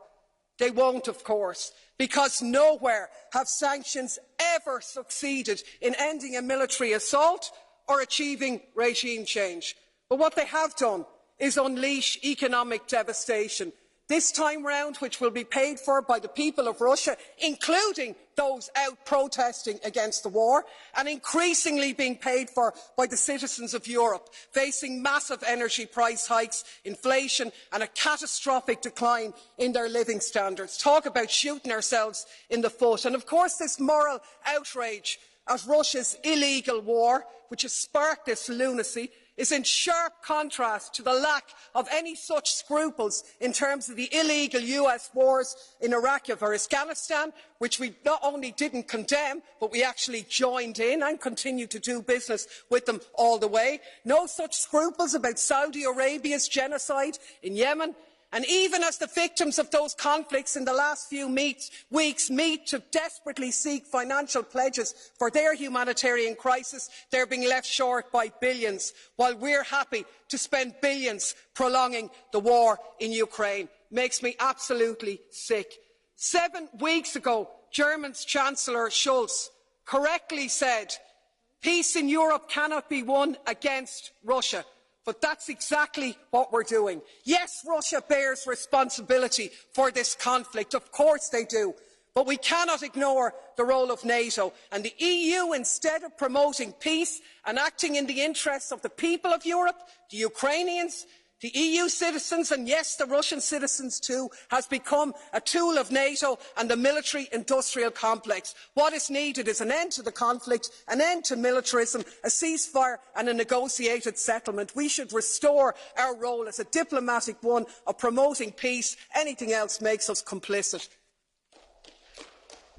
Ok, grazie onorevole. Abbiamo una richiesta di intervento, un cartellino blu da parte dell'onorevole Dzhambazki.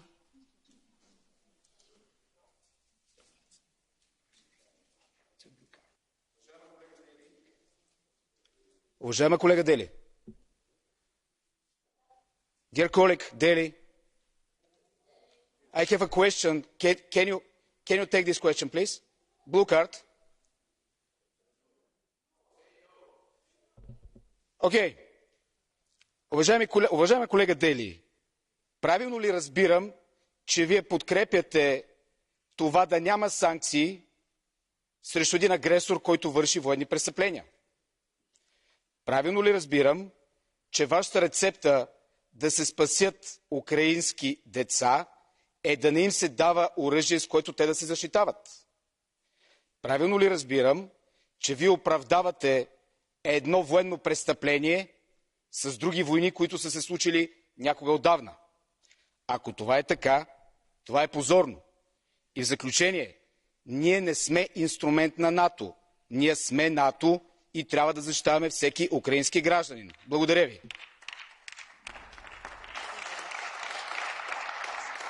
Onorevole Deli, ha facoltà di replicare. Thanks, colleague. I would love colleague Dzhambazki to tell me any circumstance in which NATO has played a productive role or delivered peace anywhere. History has taught us that sanctions do not end military conflicts. They do not bring peace. They make the people suffer, not the oligarchs, the people of Russia, the people of Europe. And they're not going to help save lives, because the more arms you pump into Ukraine, the more the war will be prolonged, the more Ukrainians will die. And it might sound radical, colleagues, but the answer to war is not more war, it's peace. And peace isn't delivered by the barrel of a gun, it's delivered by diplomacy, by dialogue. You can wish away your continent's history, but we share a continent with Russia. We will sit down with Russia. There will be a negotiated peace, and this organisation should be promoting it earlier rather than delaying it and making sure that more Ukrainians die. Your feigning of sympathy rings hollow. It makes me sick, to be honest with you. Grazie. Cari colleghi, onorevole Deli, le abbiamo dato facoltà di replicare, ora cerchiamo di mantenere la calma necessaria per proseguire il dibattito e di essere rispettosi delle opinioni di tutti i colleghi. Ora ha facoltà di intervenire per 2 minuti l'onorevole Meuthen, prego, ne ha facoltà. Frau Präsidentin, Herr Hoher Beauftragter Borrell! Seit nunmehr 6 Wochen erleben wir aufgrund der russischen Invasion in der Ukraine einen Krieg, der uns mit immer mehr und mit immer grauenhafteren Bildern des realen Schreckens für die Menschen in den umkämpften Regionen konfrontiert. Es ist überaus wichtig, dass wir als Europäische Union in diesen Zeiten unmissverständlich auf diese Aggression antworten. Dabei ist es aber ebenso wichtig, dass wir uns nicht von unvermeidbar entstehenden Emotionen übermannen lassen und dass wir dem ganzen Grauen zum Trotz einen klaren Kopf in unseren Entscheidungen bewahren. Das Ziel ist vollkommen klar. Jeder Mensch mit Herz und Verstand teilt das. Dieser Krieg muss schnellstmöglich beendet werden. Um dazu beizutragen, dass das geschieht, setzen wir Sanktionen gegen Russland ein. Damit Sanktionen den gewünschten Effekt haben, die Geschichte lehrt uns, dass das sehr oft nicht der Fall ist, müssen sie scharf, wirksam und zielgerichtet sein. Sie müssen Putin und seine Kriegsmaschinerie treffen. Dabei sind gewisse Nebenwirkungen, die auch uns selbst treffen, leider unvermeidbar. Das stimmt. Aber Sanktionen, die primär unsere eigenen Bürger, unsere eigenen Volkswirtschaften in den wirtschaftlichen Ruin treiben, wie exemplarisch ein kurzfristiges totales Gasembargo dies täte, verbieten sich. Niemand wäre damit gedient, wenn wir ökonomisch suizidale Sanktionsentscheidungen treffen. Ich appelliere daher an den Europäischen Rat, an die Regierungen der Mitgliedstaaten, seien Sie entschlossen, ja, aber bitte auch seien Sie ebenso besonnen. Unstrittig ist es unser humanitärer Auftrag, den aus dem Kriegsgebiet flüchtenden Menschen unsere Hilfe und Solidarität zu geben, wie das ja glücklicherweise auch in großem Umfang geschieht. Und es ist unsere außenpolitische Aufgabe, alles in unseren Möglichkeiten Stehende zu tun, schließlich auch eine Einstellung der Kampfhandlungen auf den Weg zu bringen.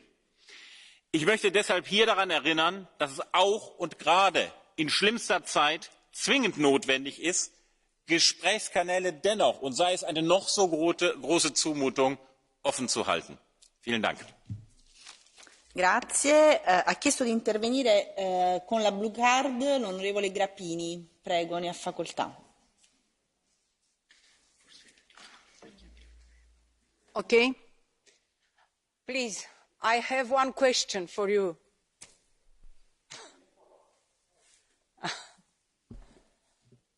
Ok? Stimate coleg, ați folosit de mai multe ori rațiunea. Să folosim rațiunea. Ați folosit de asemenea expresia că sancțiunile care noi le-am pus nu ajung. Pe mine m-ar interesa ce măsuri concrete considerați că nu le-am luat încă, pentru că până la urmă dezbaterea asta trebuie să aducă propuneri față de Comisie și de Consiliu să facem ceva mai mult decât, dar n-am înțeles de la dumneavoastră decât că trebuie să fim mai raționali. Puteți să ne spuneți concret ce ar trebui să facem să oprim războiul, să oprim moartea oamenilor și să ajutăm acești oameni? Mulțumesc. Grazie, ha facoltà di replicare l'onorevole Meuthen. So, ich hoffe, das funktioniert. Ja, Maske ab. Schauen Sie, es geht mir darum, mit Besonnenheit zu reagieren. Ich halte die Sanktionen, die wir derzeit getroffen haben und auch die neuen, die wir treffen, für richtig. Ich sehe aber in diesem Haus auch das Ansinnen, noch umfassender vorzugehen und in ein totales Gasembargo hineinzugehen. Damit würden wir uns tatsächlich ökonomisch ruinieren, in einigen Staaten vollständig, in anderen weniger. Und das ist etwas, womit dann niemand gedient ist. Wenn wir Hilfe und Solidarität leisten wollen, dann müssen wir das tatsächlich auch tun können. Das tun wir nicht, indem wir uns ökonomisch ruinieren. Ich sage Ihnen ausdrücklich, ich halte die getroffenen Sanktionen für richtig und trage die inhaltlich vollständig mit, auch das, was jetzt auf den Weg gebracht wird. Aber ich wende mich in aller Entschlossenheit gegen die Forderung, die wir hier haben, eines totalen Energieembargos aus Russland zum jetzigen Zeitpunkt. Das müssen wir schrittweise machen. Natürlich müssen wir unabhängig und frei davon werden. Natürlich müssen wir uns davon befreien. Aber das muss man in Schritten machen, damit wir uns nicht selber ruinieren. Denn Sanktionen, die uns stärker treffen als Russland selbst, die wären in der Tat kontraproduktiv. Deswegen habe ich das hier zum Ausdruck bringen wollen. Dankeschön. Bene, ora ha facoltà di intervenire per 2 minuti l'onorevole Halicki. Prego.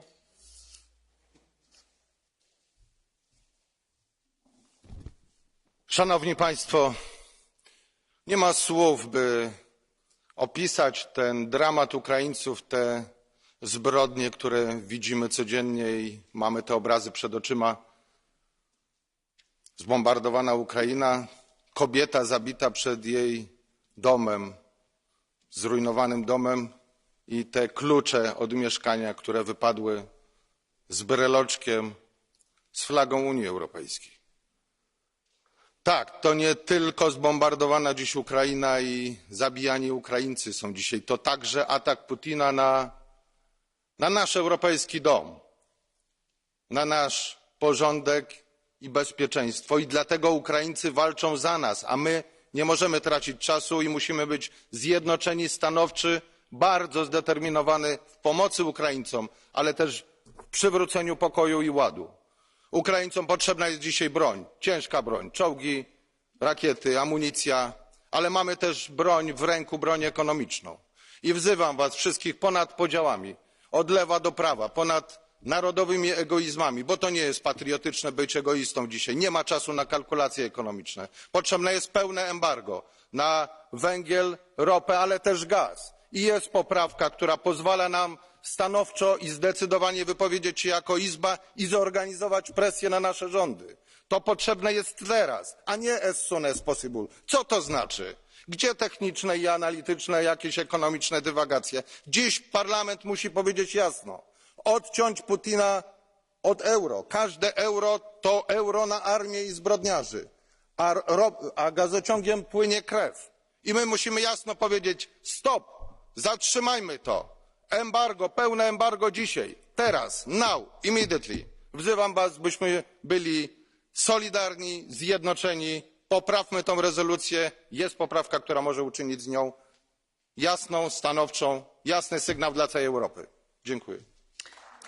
Grazie. Ha facoltà di intervenire per 2 minuti l'onorevole Belka.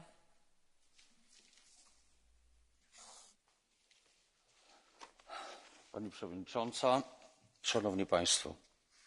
Czas politycznej poprawności już dawno się skończył. Ale niektórzy w Europie i jak słyszymy nawet na tej sali jeszcze tego nie zauważyli. Gdy ukraińskie matki piszą dane kontaktowe do bliskich na skórze swoich dzieci, by ktoś się nimi zaopiekował po ewentualnej śmierci rodziców, słyszę w kontekście Ukrainy dyskusję o kryteriach kopenhaskich. Gdy rosyjskie wojska gwałcą ukraińskie kobiety i dziewczynki, niektórzy mają czelność wspominać o nieopłacalności odejścia od rosyjskich paliw kopalnych. Gdy Rosjanie plądrują ukraińskie domy i sklepy, starając się wywieźć z tego kraju nawet patelnie, są w Europie tacy, dla których ważniejsze jest nadal prosperity europejskie, a i jakże na rynku rosyjskim. Gdy Rosjanie próbują wymordować europejski naród, jest jeden przywódca kraju w Europie, dla którego prawdziwym wrogiem jest prezydent Ukrainy. Szanowni Państwo, im dłużej trwa ta wojna, tym wyraźniej widać tych, którzy próbują zachować tak zwany symetryzm lub wręcz rozumieją Rosję. Stańmy twardo za tymi, którzy walczą za nas i nasze wartości, za przyszłość naszych dzieci, by nasi synowie nie musieli ginąć. To nie jest ich wojna, to nasza wojna, w której oni muszą walczyć. A może w tym kontekście warto zacytować byłego prezydenta Rosji Miedwiediewa, który mówi o tym, że Eurazja rozciąga się od Władywostoku po Lizbonę. Takie są ich marzenia, Postawmy sprawę jasno. Musimy powiedzieć nie rosyjskiej paliwowej smyczy, a majątki oligarchów należy skonfiskować na rzecz odbudowy Ukrainy. Sankcje mają boleć zwykłych Rosjan, a zbrodniarzy należy dopaść i ukarać. Ukraina natomiast powinna jak najszybciej otrzymać status państwa kandydującego, by ten waleczny naród mógł się czuć w Europie u siebie. Spodziewam się, Josep, że taką właśnie wiadomość przekażesz Żeleńskiemu w Kijowie. Koniec gadania. Trzeba działać. Natychmiast. Grazie, onorevole Belka. Ora ha facoltà di intervenire l'onorevole Verhofstadt. Prego. Thank you, Mr. President. I try to speak not only in my name, but in the name of the 212 MEPs who have signed the letter. And you know that letter, Mr. Borrell? Because, let's be honest,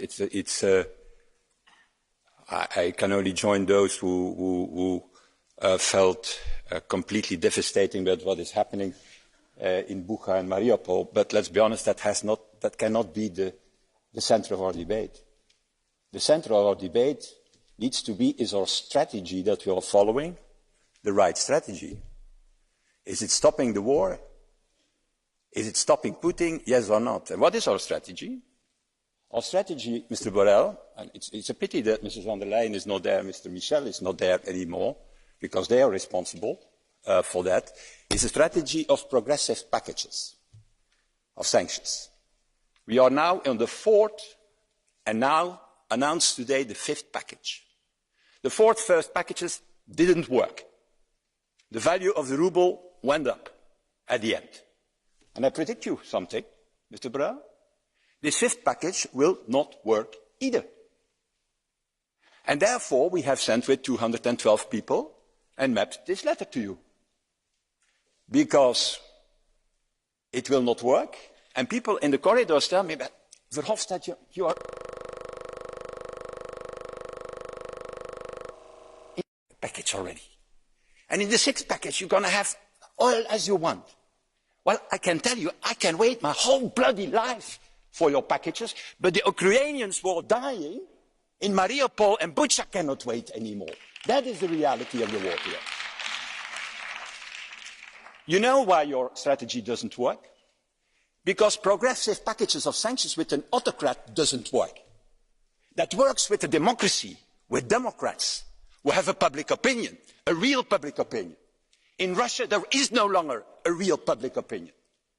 The reality is that it doesn't work because the fifth package is what? Coal. It's ridiculous. It's only 3% of the imports from Russia. SWIFT, the ban, ridiculous. More than 50% of the financial institutions are still outside the ban. And the oligarchs. The oligarchs, we extend a little bit to oligarchs. The oligarchs will escape, finally, the sanctions. Or lose a little bit of their money. You need to tackle the 6,000 people around Putin. The real people working with Putin. And we have the list. Alexei Navalny, the foundation of Navalny, has made a list of 6,000 people. These people you need to tackle. And so, I have a request to you. I'm sorry that I'm telling it to you because I think that for 90% you agree with me, in fact. I'm pretty sure about that. So I wanted to say that to Michel and to von der Leyen. In the name of this 2012, it's time to change your strategy. It's time to have an extra European Council the fastest as possible. And to go for the full package of sanctions immediately. So that you can really make a difference. All the rest will not work. All the rest will prolong the war.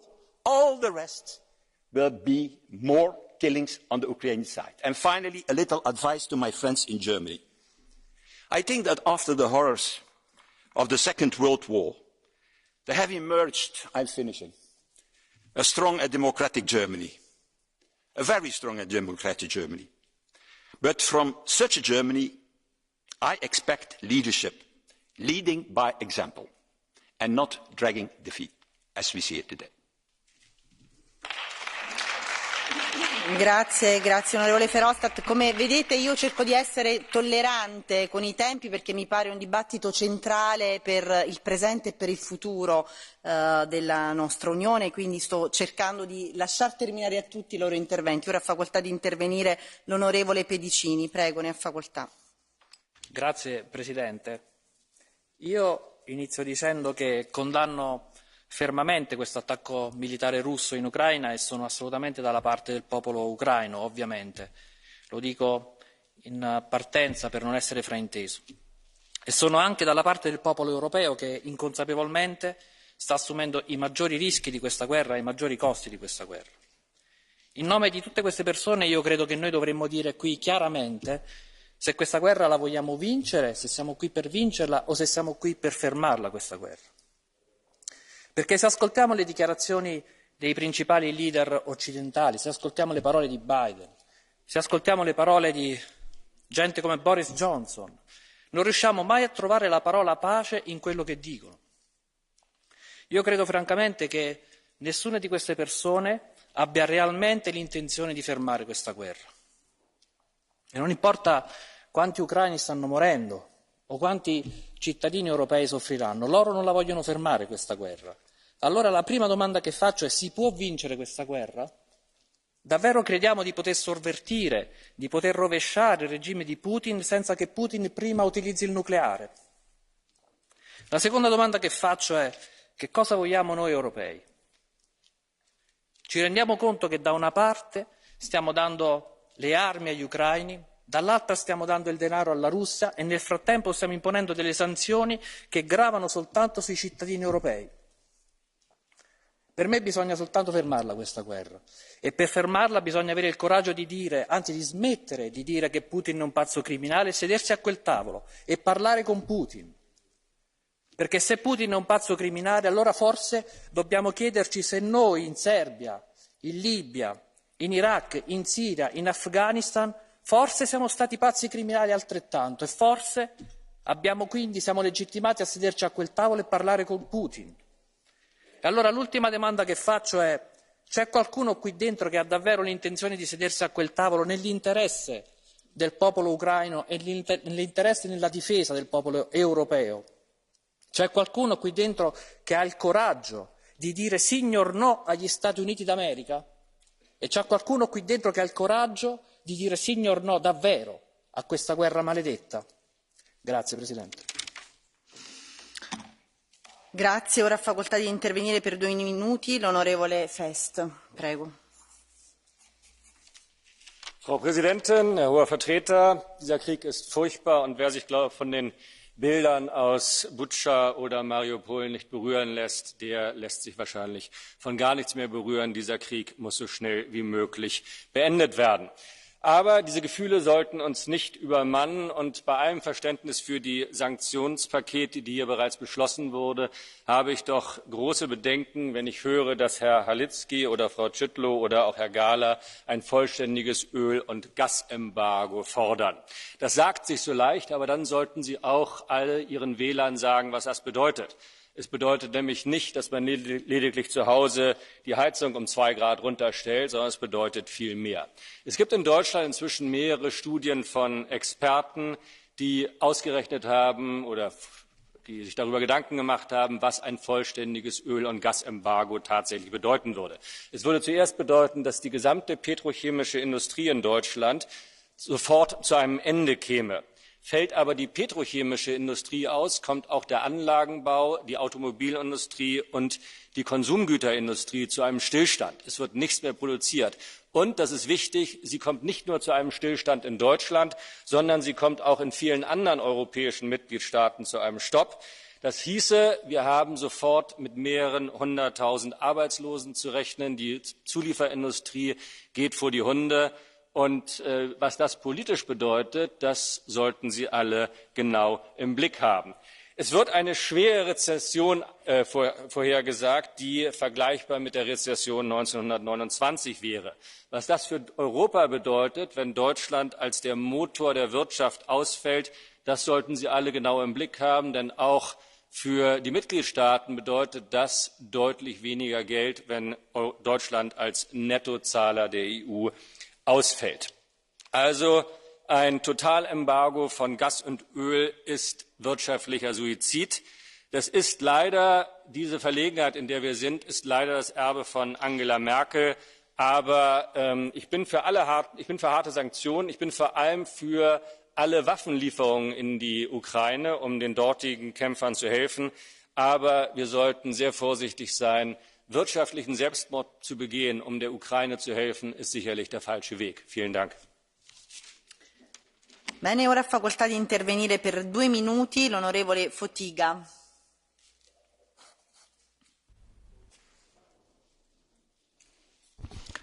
Dziękuję. Każdy z nas, czynnych polityków, usłyszy kiedyś pytanie, co ty zrobiłeś, żeby powstrzymać Rosję?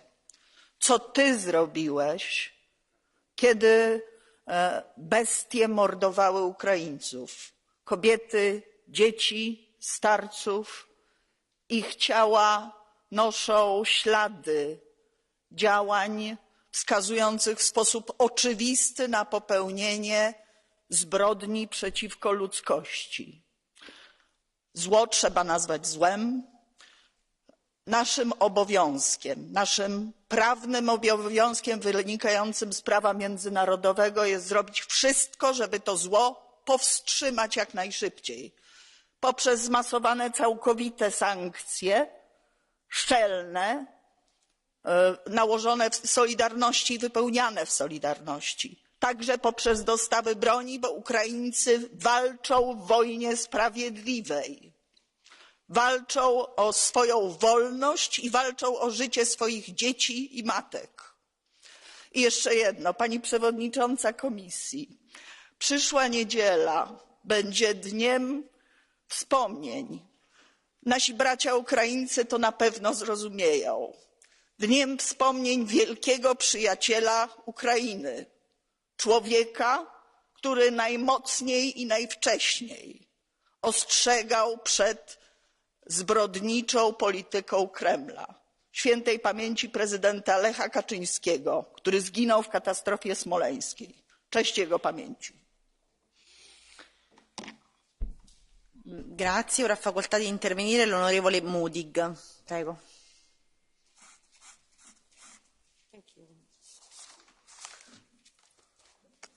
Arvoisa rouva puhemies, Venäjän julma ja laiton sota Ukrainaan on tuomittava ja viime päivien uutiset venäläisten hirmuteoista tulee tutkia perusteellisesti ja riippumattomasti ja syylliset on saatettava kansainvälisen sotarikostuomioistuimen eteen. Pelissä ei ole vain ukrainalaisten tulevaisuus, vaan meidän kaikkien. Kyse on jokaisen itsenäisen maan oikeudesta päättää vapaasti omasta tulevaisuudestaan. Eilen komissio julkaisi uudet pakotteet, joissa muun muassa kivihiilen tuonti Venäjältä lopetetaan. Tämän arvo Venäjälle on noin 4 miljardia vuodessa, kun öljystä ja kaasusta tulee yli 100 miljardia. Tämä ei ole vielä riittävää, vaan pakotteet on viipymättä ulotettava koskemaan myös öljyä ja kaasua. Tämän lisäksi kaikki venäläiset pankit on jäädytettävä SWIFT-järjestelmästä. On täysin kestämätöntä, että energiaostoillamme rahoitamme Putinin sotakoneistoa. Kun nyt vihdoin kaikille on selvää, että meidän tulee irrottautua venäläisestä fossiilisesta energiasta nopeassa aikataulussa, on tärkeää ymmärtää, että meidän on samalla irtauduttava fossiilisesta energiasta. Meidän tulee pyrkiä energiaomavaraisuuteen ja se tapahtuu panostamalla uusiutuviin energialähteisiin ja parantamalla energiatehokkuutta. Venäläisestä energiasta irtautumisen ja ilmastotavoitteiden välillä on vahva synergia, jos niin halutaan. Jotkut ovat valitettavasti käyttäneet sotaa tekosyynä irtautua ilmastotavoitteista, joita olemme Euroopalle asettaneet. Tämä on hyvin lyhytnäköistä eikä ole yhdenkään eurooppalaisen etu. Ilmastokriisi ei ole ongelma jossain tulevaisuudessa, vaan käynnissä oleva akuutti kriisi, jonka ratkaisemisessa meillä ei ole varaa epäonnistua. Ja lopuksi, arvoisa ulkopoliittinen edustaja Borrell, Euroopan unionin on uskallettava ja pystyttävä ottamaan vahva rooli rauhan välittämisessä. Meidän on tehtävä kaikkemme diplomaattisen neuvotteluratkaisun löytymiseksi, jotta tämä verenvuodatus saadaan loppumaan. Kiitos. Grazie, grazie onorevole Modig. Ora ha facoltà di intervenire l'onorevole Donato. Prego, ne ha facoltà. Grazie Presidente, Alto Commissario, colleghi. Le conclusioni del Consiglio europeo in merito alla guerra in Ucraina contengono delle dichiarazioni prive di alcuna efficacia e utilità per raggiungere l'obiettivo che tutti dovremmo perseguire, ovvero la cessazione del conflitto in atto. Esigere infatti che la Russia si ritiri incondizionatamente, consentendo il ripristino della situazione precedente all'ingresso delle proprie truppe sul territorio ucraino, è un puro esercizio verbale, velleitario e pleonastico. Peraltro ricordo che l'Ucraina prima del 24 febbraio scorso non era esattamente un paese pacifico, visto che la guerra nel Donbass dura da 8 anni, anche lì ci sono stati massacri di civili, donne e bambini ucraini, nella nostra indifferenza. E nemmeno era democratico, viste le misure repressive adottate dal suo governo nei confronti dei cittadini russofoni e delle opposizioni. Ma in ogni caso le sanzioni elevate al popolo russo e bielorusso non hanno sortito alcun effetto sullo scenario bellico, mentre hanno innescato una gravissima crisi energetica e ripercussioni sui sistemi industriali, agricoli e alimentari dei paesi europei. Oggi sento proporre addirittura un embargo totale del gas russo, nei fatti assolutamente insostenibile per la nostra economia, sulla base dei fatti di Bucha riferiti dal governo ucraino, ma sulla cui veridicità ci sono già molti dubbi. Dovremmo piuttosto mandare un'inchiesta indipendente in Ucraina per indagare sulla reale dinamica dei fatti e sulle reali responsabilità per le violenze e i massacri a danno dei civili.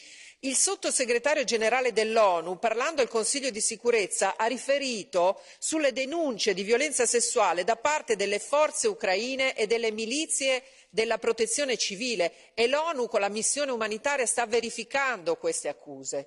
Quindi ulteriori finanziamenti europei all'industria delle armi o ulteriori sanzioni potranno solo prolungare questa guerra, aumentando il conto delle vittime e aggravando una crisi che colpisce oggi un'Europa già debole.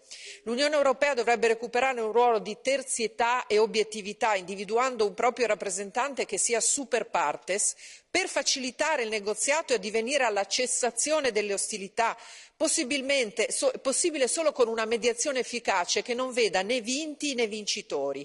I nostri cittadini vogliono un'Europa che promuova la pace e la stabilità, non vogliono finanziare una guerra ed esacerbare una frattura con governi e popolazioni nostre vicine, sia geograficamente che culturalmente. Ascoltiamo i nostri cittadini. Grazie.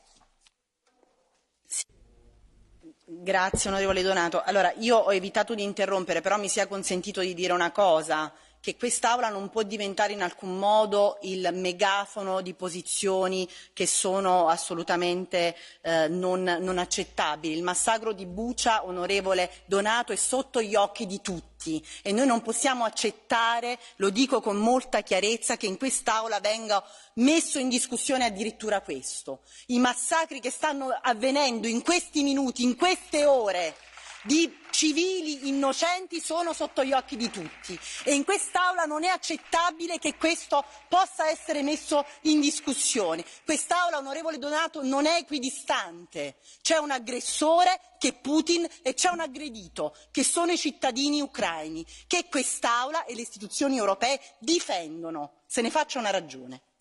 E ora passo la parola all'onorevole Bogdan, prego, ne ha facoltà. Grazie. Excelențele voastre, încep prin a o felicita pe Roberta Metsola pentru demersul său curajos de a merge la Kiev. Mă înclin, a spălat onoarea Parlamentului. La data la care Consiliul European își prezenta concluziile, nu ne imaginam că va avea loc masacrul din Bucha. Dar barbaria lui Putin și a generalilor săi doboară mereu recorduri și ne paralizează. Ei bine, exact asta nu ne permitem. Nu avem timp de irosit pentru a vedea cine a închis ochii din Uniunea Europeană și cine a avut de câștigat dintre țările membre de la momentul anexării Crimeei. Realitatea sângeroasă oricum nu mai poate fi schimbată. În fiecare oră mor copii, se destramă familii, se mutilează sufletul unei națiuni. Un copil pe minut părăsește Ucraina, un copil pe minut. Este limpede că vremea compromisului a trecut și orice sancțiune luată cu jumătate de măsură nu-și atinge scopul. Cred că mai puțină ipocrizie și mai multă acțiune ar fi de dorit. Anunțăm sancțiuni, dar lăsăm încă bănci rusești funcționale în rețeaua SWIFT și Target 2. 5 bănci rusești și plătim 300 de milioane de euro pe zi, dragi colegi, gaz rusesc și petrol. Cu alte cuvinte, alimentăm conturile Rusiei lui Putin cu 9 miliarde de euro lunar, adică finanțăm mașinăria de război a Kremlinului, cu ipocrizie. Cu toate acestea, merită, sigur, salutat al 5-lea pachet de sancțiuni anunțate de doamna von der Leyen. Îi propun încă o direcție de acțiune. Să găsim, subliniez, să găsim împreună cum să informăm pe cetățenii ruși despre ororile lui Putin. Acest anticrist a restricționat accesul la adevăr, l-a arestat, însă asta nu trebuie să ne demobilizeze. Propun un task force în parteneriat cu NATO pentru a găsi calea adevărului către cetățenii ruși, iar acest task force al informației nu trebuie să cunească cuvântul imposibil. Oricâte sancțiuni, comisii de anchetă și tribunale internaționale ar conlucra pentru blocarea acestui criminal de război, câtă vreme el are susținerea rușilor manipulați agresiv, suntem dezarmați. Știm din istorie că adevărul își găsește mereu calea, însă noi nu avem timp. Pentru situația cumplită din Ucraina, termeni precum dramă, nenorocire, dezastru sunt prea puțini. Trăim cu temerea că invazia să nu se extindă și la alte state, iar eu, ca român, mă rog în fiecare zi pentru frații mei din Republica Moldova, Dumnezeu să o apere, să nu asistăm la încă un coșmar. Albert Einstein spunea așa: nu știu cu ce arme va fi dus al 3-lea război mondial, dar cu siguranță cel de-al 4-lea va fi cu bețe și pietre. Vă mulțumesc. Grazie, grazie onorevole. Ora ha facoltà di intervenire l'onorevole Shahim. Prego.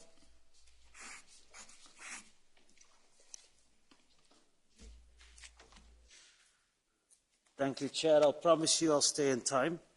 Dear Commissioners, dear Council. Yesterday, the EU has launched the 5th package on sanctions against Putin and his allies. And we strongly welcome this and the establishment of the EU and Ukraine joint investigation team. We have to collect evidence to investigate war crimes and crimes against humanity in Ukraine, as we have witnessed in Bucha and other places. But the question is this enough? And the short question is no. We cannot continue doing business because that is what we're doing by importing Russian gas, knowing about the atrocities that happened in Ukraine. We as the European Parliament need to send a clear signal and support a total ban on fossil fuels from Russia and hit Putin where it hurts. We need this total ban on oil and gas imports effective immediately. The sooner the better. As President Michel said, we need this probably sooner than later. Or are we going to wait until Putin decides to cut us off? He already asks us to pay in rubles, and we see that he is dividing us. Some member states cancelled all imports, and others are really considering paying in rubles. We need to stop this. Better to be one step ahead than in panic mode. And the good thing is that we have a plan to get off fossil fuels. We have Repower EU and our European Green Deal. We can accelerate the process by delivering on the Fit for 55 package and accelerating energy efficiency and deployment of renewables. We as S&D Group are ready for this. And who would have thought that the European Green Deal would become an act of resistance against Putin's hostilities? Thank you very much, Chair. Grazie, grazie mille. Ora ha facoltà di intervenire l'onorevole Ostrevicius. Prego.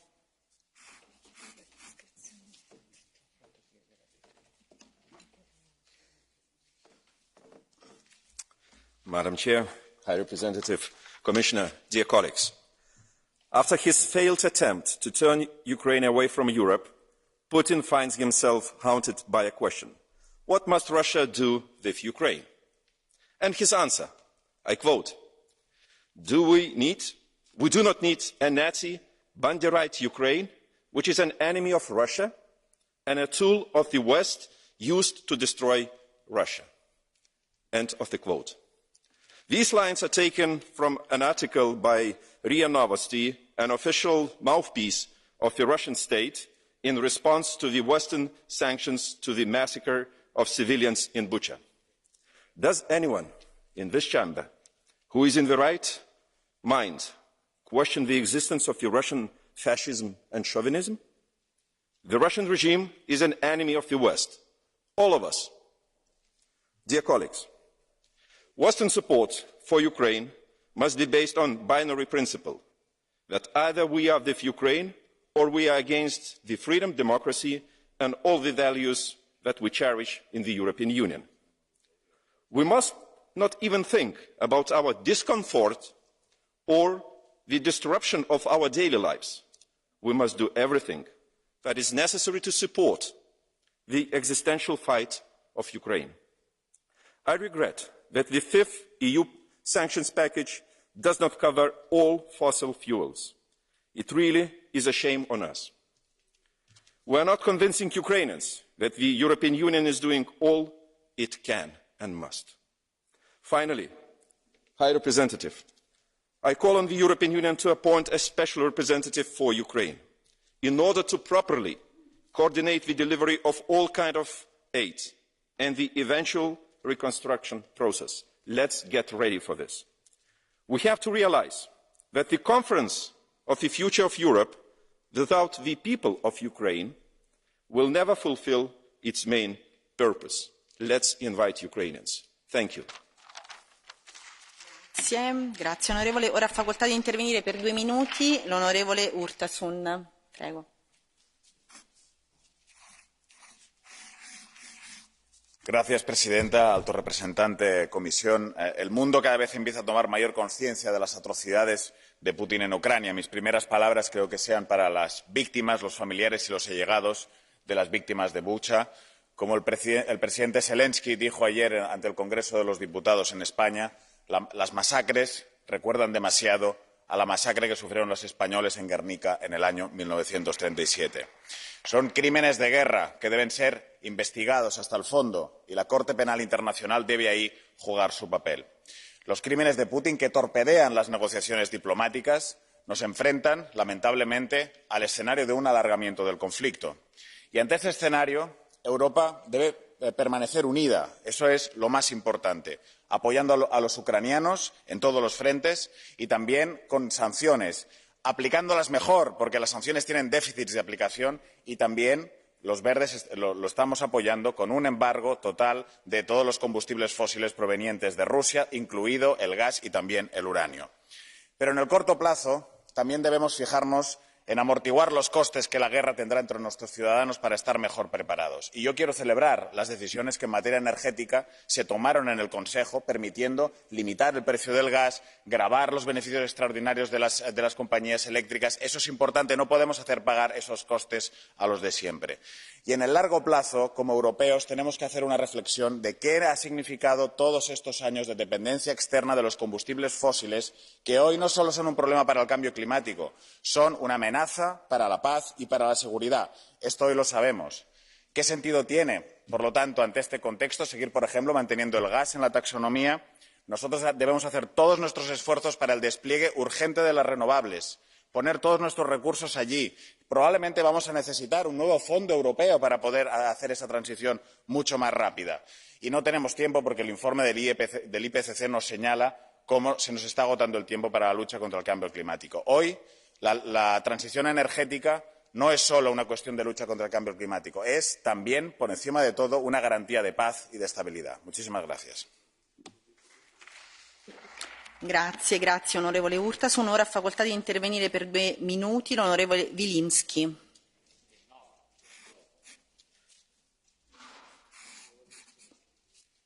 Danke sehr. Meine sehr geehrten Damen und Herren, gleich vorab, das, was Putin hier macht, ist in jedweder Form nicht akzeptabel und in jedweder Form auch zu verurteilen. Und als Vertreter einer Partei, die vor vielen, vielen Jahren auch ein sogenanntes Memorandum of Understanding mit der Partei Einiges Russland hatte, das dem kulturellen Austausch und auch der wirtschaftlichen Belebung gedient hat, kann ich heute nur sagen, diese Freundschaft ist vorbei. Es ist inakzeptabel, was hier seitens Putin geschieht.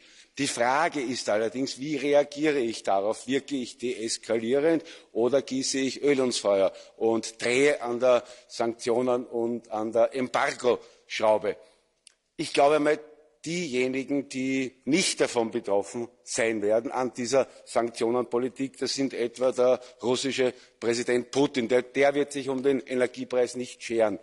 Ich denke auch, dass Kommissionspräsidentin von der Leyen nicht davon betroffen sein wird, wenn sie mit dem Privatjet von Wien nach etwa Bratislava fliegt. Ich denke auch nicht, dass der US-Präsident davon betroffen sein wird, wenn er im Fahrzeug des US-Präsidenten, dem Beast oder der Air Force One, unterwegs sein wird.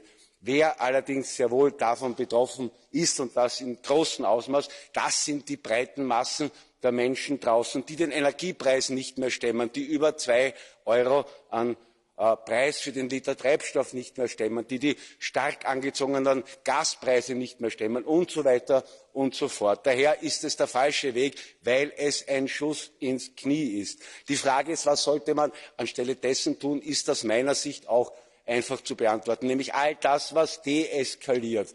Und es hilft nichts, wenn von der Leyen nach Kiew fliegt oder der österreichische Bundeskanzler, der gesagt hat, zu einer PR-Aktion nach Kiew zu fliegen. Nein, es hätte Sinn, wenn wir all das tun, was Frieden wieder herbeiführt. Und es böte sich an, wenn etwa in Österreich das Jahr der Neutralität verpflichtet ist, eine tripolare Friedenskonferenz ihren Beginn nimmt, aber ohne die Amerikaner, die ihre eigenen Interessen haben, zwischen den Ukrainern, Europäern und Russen hier alles zu tun, ein Paket zu schnüren, das Frieden absichert und auch den Menschen draußen dient. Vielen Dank. Grazie. Ora ha facoltà di intervenire per 2 minuti l'onorevole Rus. Prego.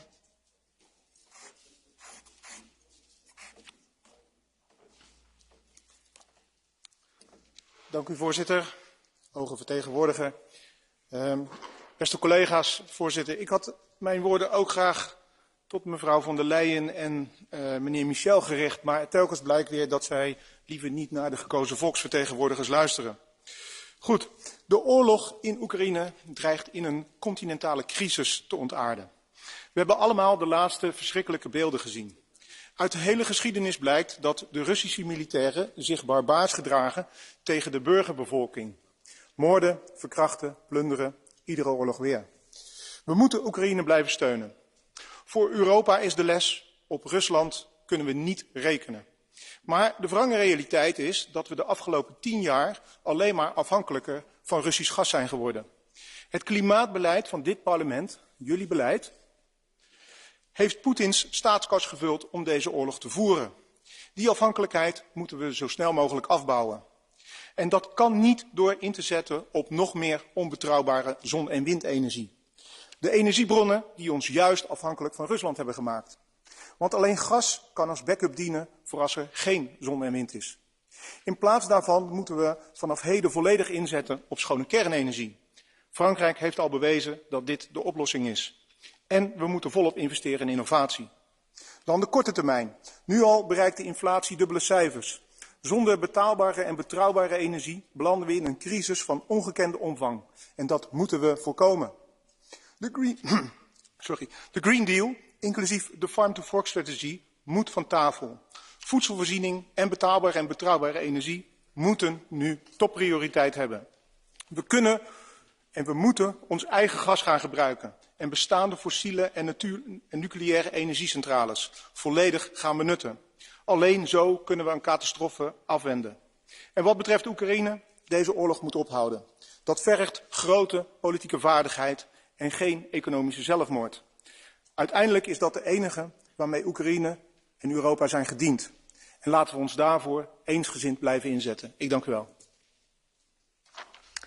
Grazie. Ora ha facoltà di intervenire per 2 minuti l'onorevole Montserrat.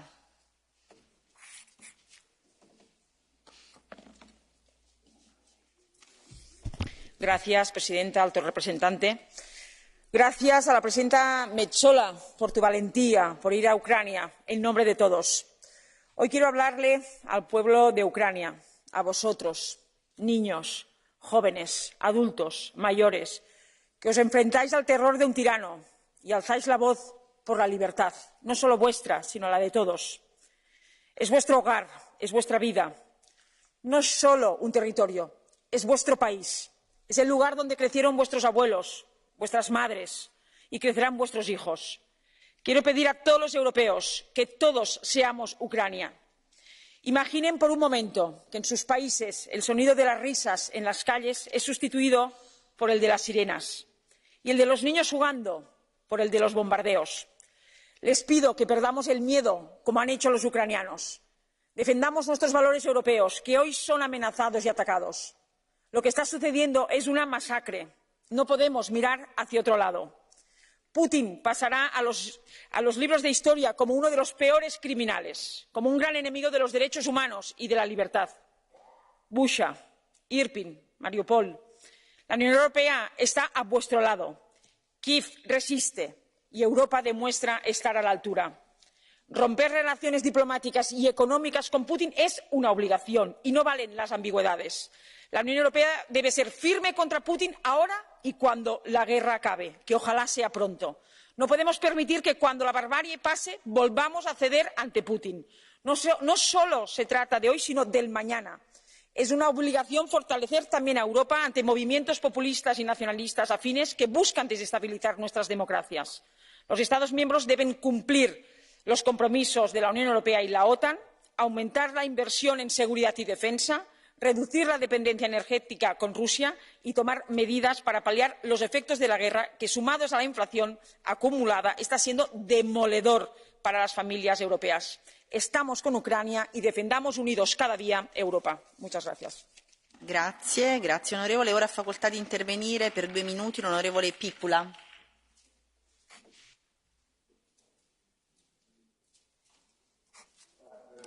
Mr. High Representative, Commissioner, situation deteriorated since the Versailles Summit. In this debate and our resolution, we welcome conclusions, but we move beyond them. We also welcomed the proposed package of sanctions yesterday, but we need to be stronger and move beyond it. To support the heroic resistance, we need to bolster our military equipment, production and delivery to Ukraine. Furthermore, budgetary procedures cannot be an issue when it comes to collecting evidence and prosecution of war crimes. Time is of the essence here, and we have to move now. The Commission and the EU supervisory authorities must closely monitor all Member States' comprehensive implementation of all sanctions and share these data. We should also introduce secondary sanctions on all entities in the European Union and third countries that will aid the Russian and Belarusian regimes to bypass sanctions. All loopholes must be closed and all enablers must be sanctioned. The same goes for the countries that aspire to join the European Union. The lack of their alignment has to have clear consequences on their integration process. Yes, sanctions cost Russia and they cost us too. Our citizens also carry the financial burden. So we need a European solidarity mechanism that will address their economic and social consequences and pave the way toward energy independence. We can only do it if we do it together, and these brutal actions by Russia show us that we have to do it. During the pandemic, we showed it was possible. Democracy costs, and Ukrainians know it too well these days as they pay the highest price for it. We cannot escape our responsibility, our commitments, our credibility. This is not time for calculation on economic gains and losses. It's the time for decisive action. By defending itself, Ukraine is fighting for us. Thank you. Grazie. Grazie onorevole. Ora ha facoltà di intervenire per 2 minuti l'onorevole Loison.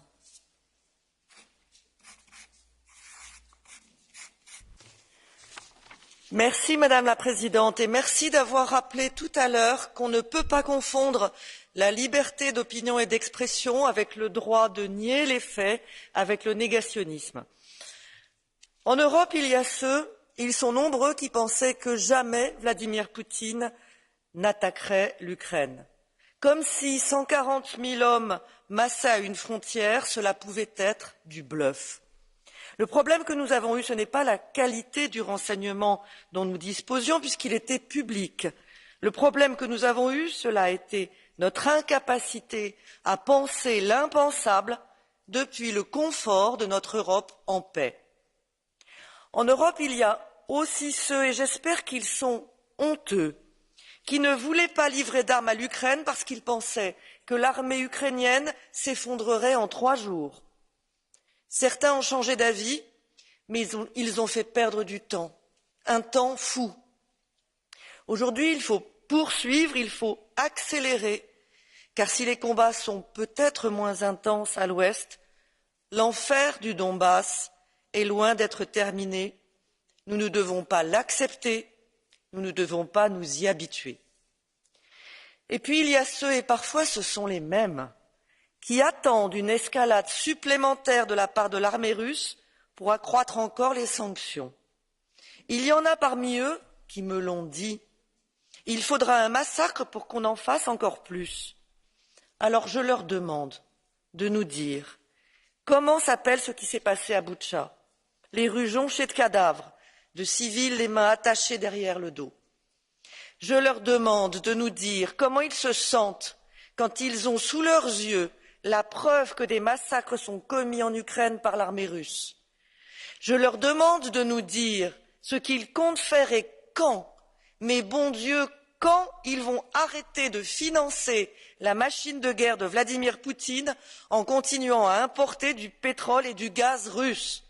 Qu'attendent-ils? Que Poutine lui-même ferme le robinet? S'ils n'ont pas compris ce qui se passait hier, qu'au moins ils comprennent comment il faut agir aujourd'hui, qu'au moins ils laissent l'Europe faire preuve de courage et de dignité. Grazie, grazie onorevole. Ora ha facoltà di intervenire per 2 minuti l'onorevole Tajani. Prego.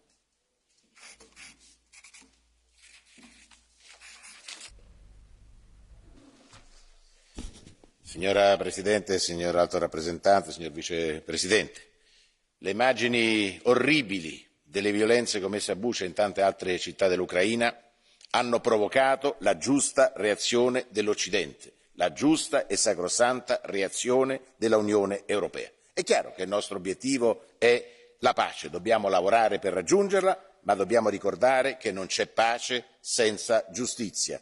Ecco perché bisogna difendere indipendenza e integrità territoriale dell'Ucraina e bene ha fatto Roberta Metsola a rappresentare tutti quanti noi a Kiev per dimostrare che noi stiamo dalla parte della pace, ma della pace con giustizia. È ovvio che le sanzioni che stiamo infliggendo alla Russia devono essere accompagnate da una forte azione europea a sostegno di cittadini, famiglie e imprese.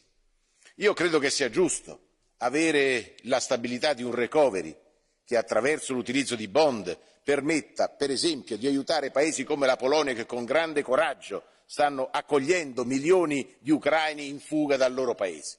La solidarietà europea deve essere sostenuta, come deve essere sostenuta l'azione per avere una difesa comune europea, come deve essere sostenuta l'azione per l'autosufficienza agroalimentare. Attenzione alle minacce che arrivano dalla Russia, attenzione a quello che potrà accadere in Africa se i russi non manderanno grano e mais in quei paesi. Ci troveremo ad affrontare altri flussi migratori dal sud verso il nord dell'Europa.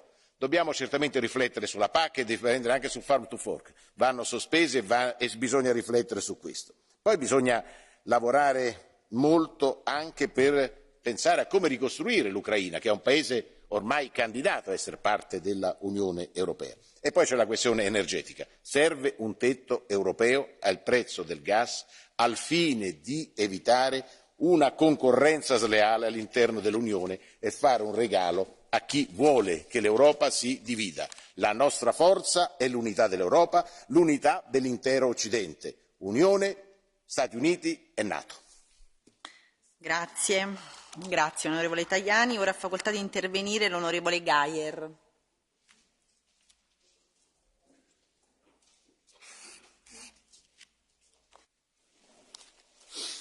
Grazie Presidenta, Herr Hoher Beauftragter Borrell, Herr Vizepräsident Šefčovič. Wir diskutieren heute Morgen über die bedrückende Lage in der Ukraine, die entsetzlichen Bilder aus Butscha, viele haben darüber gesprochen, erfüllen uns alle mit Bestürzung, mit Verzweiflung und Zorn und ja auch mit Entschlossenheit. Nicht zuletzt dazu, die Verantwortlichen für diese Verbrechen zu bestrafen. Putin, da bin ich sehr sicher, hat nicht mit dieser Entschlossenheit gerechnet. Und um diese Entschlossenheit zu bewahren, müssen wir als EU zusammenhalten. Und ich glaube, um zusammenzuhalten, müssen wir die unterschiedlichen Betroffenheiten berücksichtigen, die es in der EU gibt. Das gilt für die Unterstützung der EU-Mitgliedstaaten, die eine gemeinsame Grenze mit der Ukraine haben und daher vor allem anderen das Ziel der Kriegsflüchtlinge sind. Und es gilt für die richtige Kalibrierung der Sanktionen. Niemand ist geholfen, wenn es zu Produktionsausfällen kommt, wenn Fabriken sich in Schrott verwandeln, weil etwa Glas- oder Aluminiumhütten kontinuierliche Energieversorgung brauchen. Und da wir uns an einem Binnenmarkt befinden, sind es keine lokalen Ausfälle, sondern die Brüche in der Lieferkette werden schnell in andere Mitgliedstaaten übergreifen. Meine Sorge gilt der möglichen Reaktion der Menschen in der Klemme zwischen steigenden Energiepreisen und Sorgen um den Arbeitsplatz. Kolleginnen und Kollegen, wenn die Bevölkerung die Sanktionen nicht mehr unterstützt, dann spielt das Putin am Ende in die Hände, und das kann niemand wollen. Der Verzicht auf Gasimporte aus Russland ist richtig, und er muss vorbereitet werden, indem wir die Resilienz der Europäischen Union erhöhen. Das heißt den Ausbau der erneuerbaren Energien schnell und kontinental.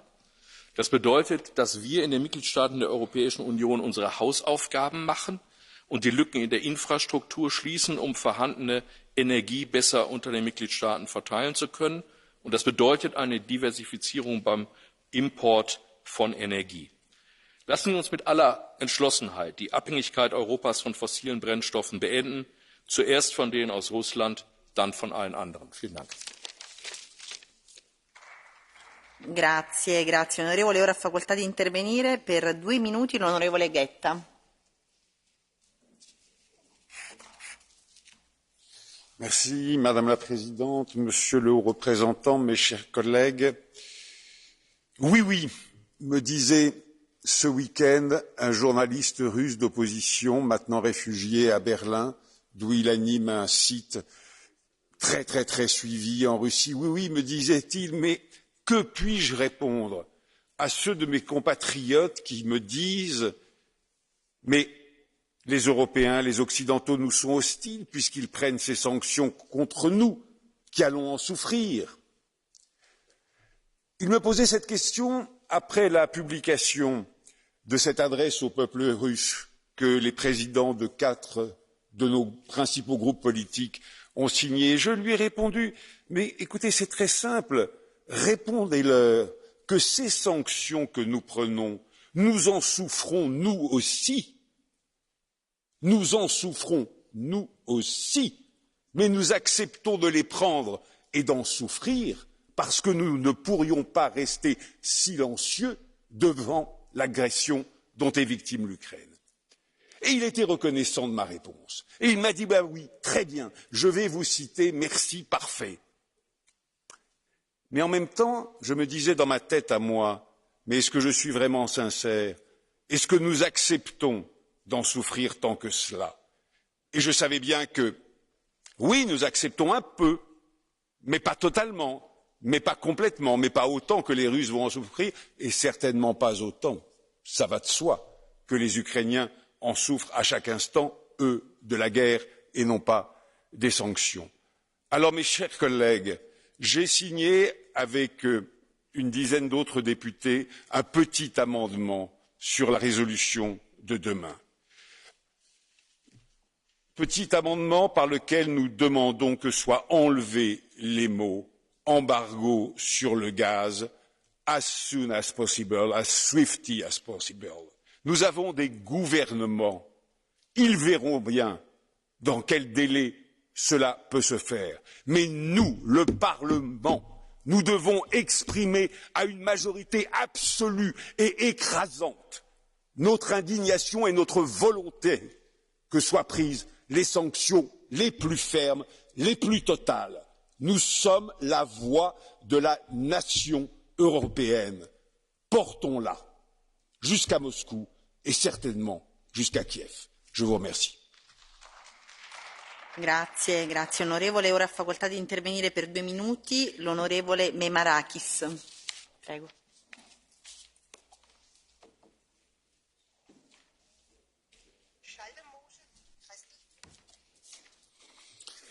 Η σημερινή συζήτηση στην Ολομέλεια του Ευρωπαϊκού Κοινοβουλίου για τις επιπτώσεις του συνεχιζόμενου πολέμου στην Ουκρανία είναι ιδιαίτερα σημαντική, καθώς όλη η ευρωπαϊκή ηγεσία βρίσκεται εδώ στο Ευρωπαϊκό Κοινοβούλιο για να μας ακούσει και από κοινού να διαμορφώσουμε τις πρωτοβουλίες και τις πολιτικές μας για την επόμενη μέρα, που δυστυχώς φαντάζει ζωφερή σε ευρωπαϊκό και παγκόσμιο επίπεδο. Είναι γεγονός ότι η ρωσική εισβολή στην Ουκρανία ξύπνησε την Ευρώπη, η οποία, αντιλαμβανόμενη τον κίνδυνο στο έδαφος της, έδρασε γρήγορα, έδρασε ενιαία, έδρασε συντονισμένα, ενωμένα, επιβάλλοντας αυστηρές κυρώσεις εναντίον του Πούτιν. Πράγμα το οποίο, από ό,τι φαίνεται, ο ίδιος δεν περίμενε. Δεν περίμενε ότι εμείς συντονισμένα και ενωμένοι θα ανταποκριθούμε σε αυτή την τραγωδία και την πρόκληση την οποία μας επέβαλε. Το κοινό ανακοινωθέν της Συνόδου Κορυφής έθεσε τις βάσεις για την αντιμετώπιση των τραγικών επιπτώσεων του πολέμου σε τομείς που αφορούν στη ζωή και την επιβίωσή μας, όπως είναι η αύξηση τιμών της ενέργειας, ο πληθωρισμός, η γενικευμένη ακρίβεια, η επισητιστική κρίση, οι νέες προσφυγικές ροές, για τα οποία είναι υπεύθυνος ο ίδιος ο επιτιθέμενος, ο ίδιος ο Πούτιν. Όμως από τη Σύνοδο Κορυφής μέχρι σήμερα τα γεγονότα τρέχουν. Ο Πούτιν με τις νέες φρικαλαιότητές του πρέπει να μας οδηγήσει στη λήψη νέων πρωτοβουλειών και άρα νέων κινήσεων, κυρώσεων, βρίσκοντας απέναντί του και πάλι μια ενωμένη Ευρώπη που θα εγγυηθεί την ειρήνη και πρέπει να είναι παρούσα σε κάθε μορφή διαπραγμάτευσης. Και γι' αυτό θέλω να τονίσω ότι ενθουσιωδώς κατεγράφει η επίσκεψη της Προέδρου του Ευρωπαϊκού Κοινοβουλίου, της Ρομπέρτα Μέτσολα, και χαιρετίζω και την επίσκεψη της Προέδρου Βοντερ Λάιν τώρα στο Κίεβο στο τέλος της εβδομάδας, που δείχνουν ότι η Ένωσή μας βρίσκεται στο πλευρό της ειρήνης και στη σωστή πλευρά της ιστορίας. Αυτή η κρίση λοιπόν πρέπει να είναι η έναρξη μιας νέας εποχής για την Ένωση και μιας μεγάλης συντονισμένης προσπάθειας προκειμένου η Ευρώπη να θέσει τις βάσεις για την αμυντική, ενεργειακή και επισητιστική της αυτονομία. Είναι χρέος μας να εγγυηθούμε την ευημερία και την ασφάλεια του Ευρωπαίου πολίτη, ο οποίος αδυνατεί να καλύψει τις ανάγκες του και βλέπει το πραγματικό του εισόδημα. Είναι πολιτικό μας χρέος, είναι πρώτη στην πολιτική μας υποχρέωση, ατομική και συλλογική, πέρα και πάνω από κόμματα, πέρα και πάνω από τα σύνορα. Ευχαριστώ. Grazie. Ora ha facoltà di intervenire l'onorevole Schaldamose.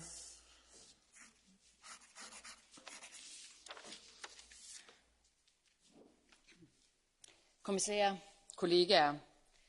Billederne fra Butsja er rædselsfulde.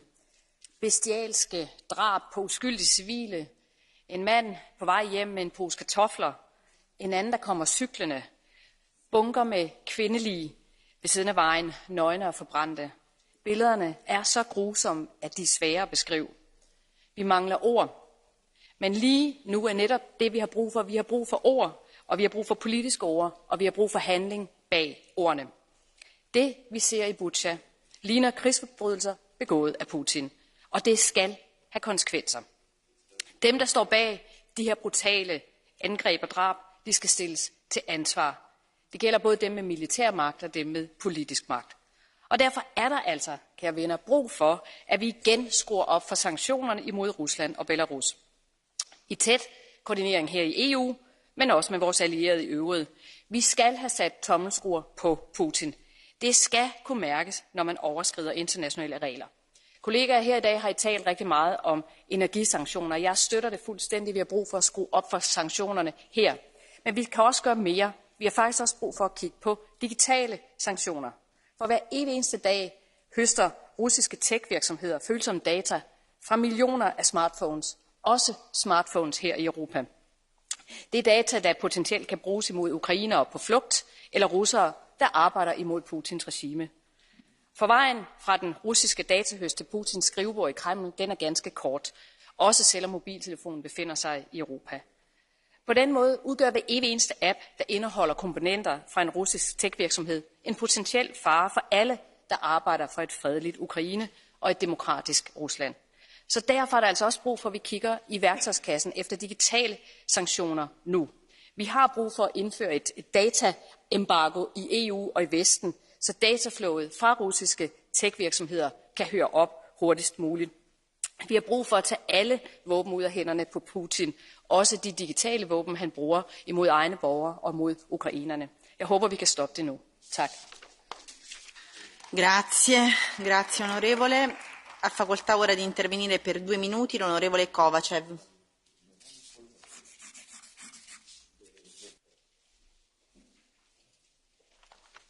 Благодаря много, госпожо председател, господин Борел, господин комисар. Трудно се намират думи, с които да се изрази ужаса от руското варварство, извършено пред очите на света в Украйна. Когато сме поставени пред морален, човешки избор между доброто и злото, не може да бъдем неутрални. Неутралитетът означава, че сме заедно с агресора. Въпреки огромните инвестиции в пропагандната война на Кремъл, не може обаче да има никакво съмнение кой е агресора и кой е жертвата.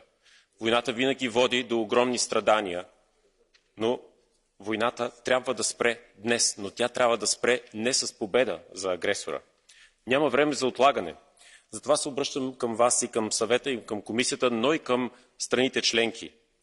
Удвоете и утроете усилията си. Украйна не може да чака. Ако една или две страни не желаят да участват в засилени мерки или санкции, или не желаят да участват в доставки за отбранителна техника, то без тях трябва да се продължи. В момента Украйна се намира на границата между цивилизацията и варварството. Потенциална загуба за Украйна е загуба за нашата свобода и сигурност. Подкрепям колегата Верховстат, който преди малко каза максимално затягане на санкциите и гарантиране на ефективното им прилагане от държавите членки. Но също така и от страните кандидатки. Те трябва също заедно с нас да участват във всички санкции. Трябва да затворим всички възможности за финансиране на руската военна машина. Максимален по размер и обхват подкрепа трябва да бъде оказана на Украйна. Отбранителна техника, хуманитарна помощ, макрофинансова помощ, както и подкрепа за бежанците, за децата, бягащи от война. Тук искам и към комисията, и към съвета да се обърна. Намерете възможности руските държавни активи, които са на територията на Европейския съюз, както и активите на олигарсите, да бъдат използвани в подкрепа на Украйна. И накрая нещо много тъжно за мен. Срамно и позорно е поведението на българските управляващи, които от страх да не им се разпадне коалицията се снишават, ще го кажа така, по Тодор Живковски. Не желаят да подкрепят с отбранителна техника сражаващите се и за наша свобода в Украйна.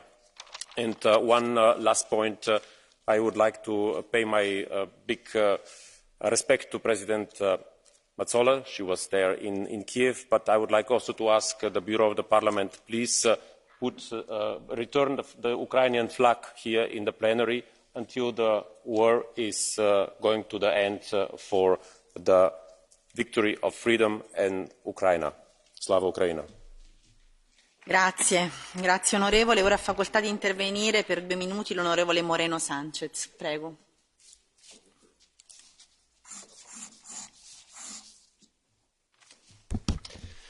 Gracias, Presidenta, querido Vicepresidente, querido Alto Representante. Señorías, estamos en tiempos de guerra. La masacre de Bucha demuestra que la barbarie de Putin no tiene límites. Más que nunca tenemos que apoyar a Ucrania humanitariamente y militarmente. Seamos conscientes que esta guerra tiene unos costes insoportables en vidas humanas y desolación para los ucranianos, pero también económicos y sociales para los europeos y el resto del mundo. Ante la agresión de Putin debemos defender nuestras democracias, teniendo en cuenta que los ciudadanos y las ciudadanas llevan 2 años de tensión con la pandemia y ahora además sufren el coste de la guerra con un aumento desorbitado de los precios. Nuestro deber es lograr que se sientan protegidos no solo a nivel militar, sino también económica y socialmente. Por eso, señorías, la Unión Europea no puede ser una potencia política mundial sin capacidad de disuasión. Debe asumir su parte de responsabilidad, como lo ha recordado el alto representante esta mañana. Por ello, de la próxima cumbre de la OTAN, que se celebrará en junio en Madrid, debe surgir un nuevo concepto estratégico de la alianza con una verdadera política europea de defensa. Por otro lado, la inflación desbocada pone en peligro la recuperación económica e incrementa las desigualdades. Es urgente bajar la factura energética y, en ese sentido, la pasada cumbre europea ha supuesto un punto de inflexión en la política energética de la Unión. Europa ha reaccionado desde la unidad, pero atendiendo a la diversidad, tal como se ha puesto de manifiesto con el reconocimiento de la excepcionalidad ibérica para que España y Portugal puedan limitar temporalmente el precio del megavatio. Celebro que la Comisión y los Estados miembros estén asumiendo poco a poco las propuestas del Gobierno español para lograr una reforma del mercado energético que avance hacia una verdadera unión de la energía limpia y asequible para todos. Solo lo conseguiremos con unidad. Es necesario que todas las fuerzas políticas europeas, empezando por las de mi país, demuestren sentido de Estado y respalden a los gobiernos para afrontar con éxito todos estos retos. Muchas gracias. Grazie onorevole. Ora ha facoltà di intervenire per 2 minuti l'onorevole Niebler.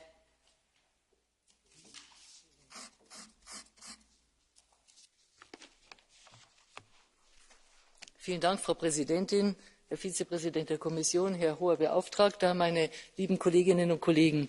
Der andauernde russische Angriffskrieg und das damit verbundene humanitäre Leid in der Ukraine erschüttern und entsetzen uns alle. Die Bilder aus Butscha, die uns am Wochenende erreichten, sind nicht zu ertragen. Die Kriegsverbrechen gegen unschuldige Menschen, Männer, Frauen, Kinder müssen bestraft werden. Die Verantwortlichen müssen zur Rechenschaft gezogen werden. Und wir müssen alles unternehmen, damit dieser Krieg so schnell wie möglich beendet wird. Das heißt für mich, dass wir wirklich alles tun müssen, was Putin mehr schadet als uns. 2 Dinge darf ich ansprechen. Erstens begrüße ich den Vorschlag der Europäischen Kommission zu einem Importstopp von russischer Kohle. Gleichzeitig brauchen wir aber auch einen Importstopp von russischem Öl, denn russische Exporte von Kohle und Öl sind beide gut substituierbar. Und wir können mit diesen Embargos der russischen Regierung weiter zusetzen. Russische Banken, die im Öl- und Kohlehandel tätig sind, müssen ebenfalls vom SWIFT-System abgekoppelt werden. Ich freue mich, dass das auch in dem 5. Sanktionspaket jetzt so vorgesehen ist. Für mich ist aber auch klar, sobald wir ein Gasembargo auch nur annähernd verkraften können, sollten wir dieses umsetzen. Momentan ist das noch nicht der Fall, aber ich hoffe sehr, wenn alle Mitgliedstaaten mit Nachdruck darauf hinarbeiten, dass wir hier unabhängiger werden, dass wir dann auch zeitig ein Gasembargo verhängen könnten. Zweitens müssen wir jetzt beginnen, eine gemeinsame Sicherheitsarchitektur in der EU aufzubauen. Ich denke, gemeinsame Beschaffungen machen Sinn.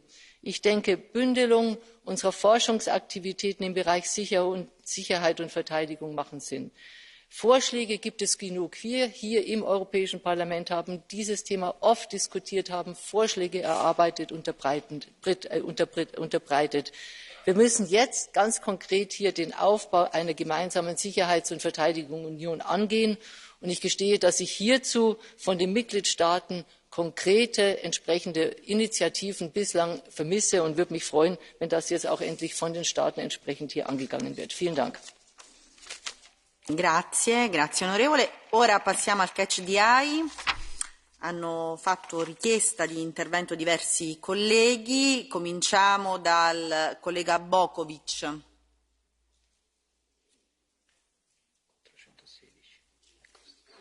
Prego. Hvala za besedo. Ruska agresija in barbarsko pobijanje ljudi dokazuje, da se nam pred očmi sesuva svet, ki smo mislili, da ga živimo, svet, kjer se spoštuje dostojanstvo, človekovo življenje.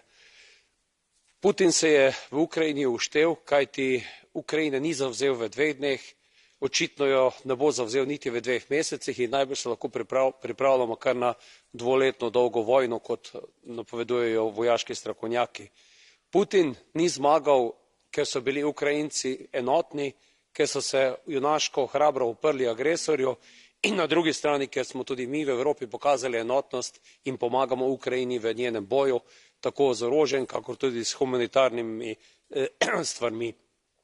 Zavedati se moramo, da nas v teh sankcijah ne podpira celoten svet, ampak demokratičen svet, da se temu ni pridružila niti Kitajska, niti Indija, niti arabske države, tudi Srbija se ni pridružila, tudi nekatere evropske države že kolebajo.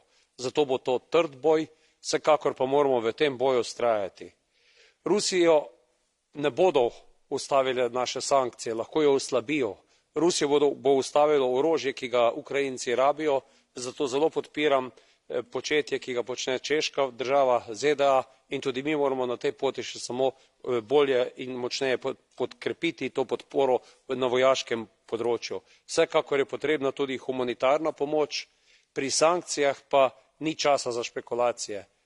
Nemčija je 20-30 let financirala Rusijo z nakupi plinov, misleč, da je to urejena država. Danes pa vidimo, da s tem financiramo vojno. In da smo v tem času, ko poteka vojna, toliko denarja, 36 milijard vložili v ruski plin, je nesprejemljivo. In nimamo pravice skrbeti o tem, kako bomo mi živeli, v Ukrajini pa umirajo ljudje, ki branijo evropske meje, ki branijo demokratičen sistem. Zato slava Ukrajini in dolžni, odgovorni smo za popolno podporo Ukrajini. Hvala.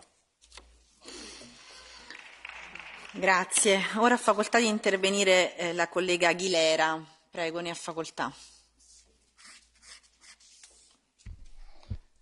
Muchas gracias, presidenta. Señorías, decir que todos estamos consternados por la última masacre que hemos visto, la de Bucha, o tantas otras. Hace pocos meses estábamos conmemorando en las instituciones europeas que el éxito de la Unión Europea, el gran éxito era que no había habido una guerra después de 70 años.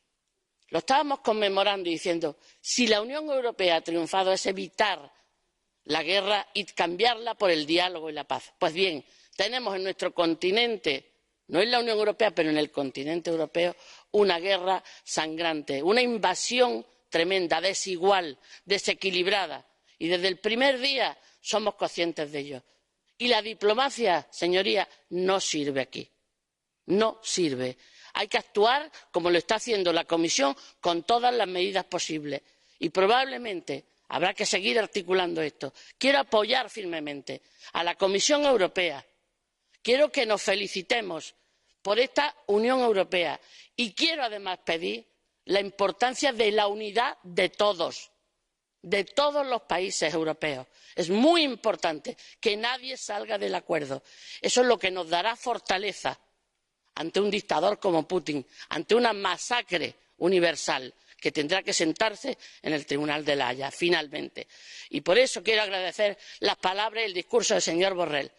Alto y claro, como siempre, alto y claro, diciendo las cosas que hay que oír y que hay que escuchar en esta Cámara, porque todos tenemos que interiorizarlo. Y es que la Unión Europea es nuestra gran fortaleza y, como bien ha dicho, si no estuviéramos aquí, habría que inventarla. Por supuesto, señor Borrell. Esa es la clave de todo. Las acciones contra Putin, contra Rusia, pero sobre todo nuestra unidad y nuestra fortaleza en las medidas conjuntas y fortalecer las instituciones europeas. Muchas gracias. Grazie onorevole Aguilera. Ora ha facoltà di intervenire l'onorevole Hokut.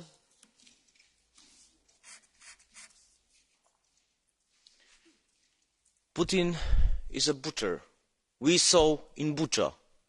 In Ukrainian, Putin miasnyk. In Polish, Putin to rzeźnik. In German, Putin ist ein Metzger. In Spanish, Putin es un carnicero. In French, Putin est un boucher. In Hungarian, for Mr. Orban, Putin egy hentes. In Swedish, Putin en slaktare. In Silesian, Putin je masos. I demand from the European Parliament to condemn Putin and call him a war criminal. This symbolic act will honour thousands of Ukrainians who were killed fighting for democracy, who were killed fighting for our common values. And non-symbolic, stop importing coal, gas and oil from Russia. Now, long live Ukraine. Thank you very much. Grazie, grazie onorevole. Ora ha facoltà di intervenire l'onorevole Hojčík. Ďakujem, pani predsedajúca. Hrozí, aké vidíme teraz na Ukrajine, Európa nevidela od druhej svetovej vojny. O to horšie sa mi počúvajú reči z extrémneho ľava aj z extrémneho prava o tom, ako sa potrebujeme baviť, ako potrebujeme hľadať spoločnú reč. Takú istú spoločnú reč, ako sme našli s Hitlerom v Mníchove? To je to, čo chcete? Ukrajina potrebuje našu pomoc. Aj vojenskú pomoc. Potrebujú zbrane teraz. Kedy budeme pomáhať Ukrajine viac, ako pomáhame Rusku peniazami za fosilné paliva a jadrové palivo? Kedy tieto peniaze zostanú v našich rodinách a v našich regiónoch a konečne sa zbavíme závislosti, až drogovej závislosti na fosílnych palivách. Kedy konečne prestaneme tolerovať kultúru lží na sociálnych médiách a nevinne sa prizerať tomu, ako algoritmy, a povedzme si rovno Facebooku, dávajú väčší priestor zlu, dávajú väčší priestor lžiam. A to všetko len preto, aby sa niekto nabalil. Nechávame si systém rozvracať vznútra. Dámy a páni, musíme sa postaviť nielen na obranu našej slobody a obranu slobody Ukrajiny, ale musíme sa postaviť aj na stranu budúcnosti Európy ako takej. Je čas prestať rozprávať, je čas začať konať. Ďakujem. Ad intervenire l'onorevole Dzonga Bogan. Dziękuję bardzo pani przewodnicząca. Chcę powiedzieć, że Unia będzie tylko wtedy wielka, jeśli będzie jednoznacznie stanowcza przeciwko reżimowi Putina. Jednoznacznie. Nie może być różnego rodzaju informacji osłabiających jedność Unii Europejskiej. Polska dzisiaj jest tym przykładem, tym krajem, który świadczy piękną pomoc, tak jak inne kraje sąsiadujące z Ukrainą, świadczy piękną pomoc dla rodzin ukraińskich. Oprócz sankcji, a może nawet obok sankcji, najważniejszą kwestią jest dzisiaj pomoc rodzinom ukraińskim, które przeszły do Polski, do Rumunii, na Węgry, do Czech, na Słowację. Ci ludzie już są. W Polsce polski rząd wydatkował 8 miliardów złotych z własnego budżetu na utrzymanie tych uchodźców. 8 miliardów złotych. To jest 2 miliardy euro. Polska nadała już rodzinom ukraińskim system PESEL. 800 000 dzieci i matek ukraińskich są w polskim systemie ewidencyjnym, a więc mamy ich imiona, nazwiska, daty urodzenia, mamy ich deklarację, że chcą pozostać w Polsce. Moje pytanie więc jest takie, kiedy będzie ta pomoc dla krajów z Unii Europejskiej, które już ponoszą koszty utrzymania tych rodzin, bo tych niestety uchodźców będzie więcej. Wojna trwa, wojna będzie się przedłużać i myślę, że po prostu trzeba już z góry przygotować w budżecie stosowne zmiany, żeby w tej chwili pomagać tym, którzy uciekają przed bombami z Ukrainy, przed bombami Putina. To jest nasz obowiązek. Mamy wieloletnie ramy finansowe, musimy ten budżet uelastycznić. Mamy krajowe plany odbudowy, musimy zmienić priorytety. Dzisiaj trzeba po prostu pomóc w pierwszej kolejności ludziom. Dziękuję bardzo. Grazie. E ora facoltà di intervenire l'onorevole Pereira. Obrigada, Presidente. As medidas sobre questões energéticas anunciadas pelo Conselho mantêm intocados aspectos essenciais no dito mercado da energia, entre outros, a metodologia da fixação de preços nos mercados grossistas, responsável por diferenças brutais entre custos na produção e preços ao consumidor, assegurando enormes margens de lucro aos grupos oligopolistas privados.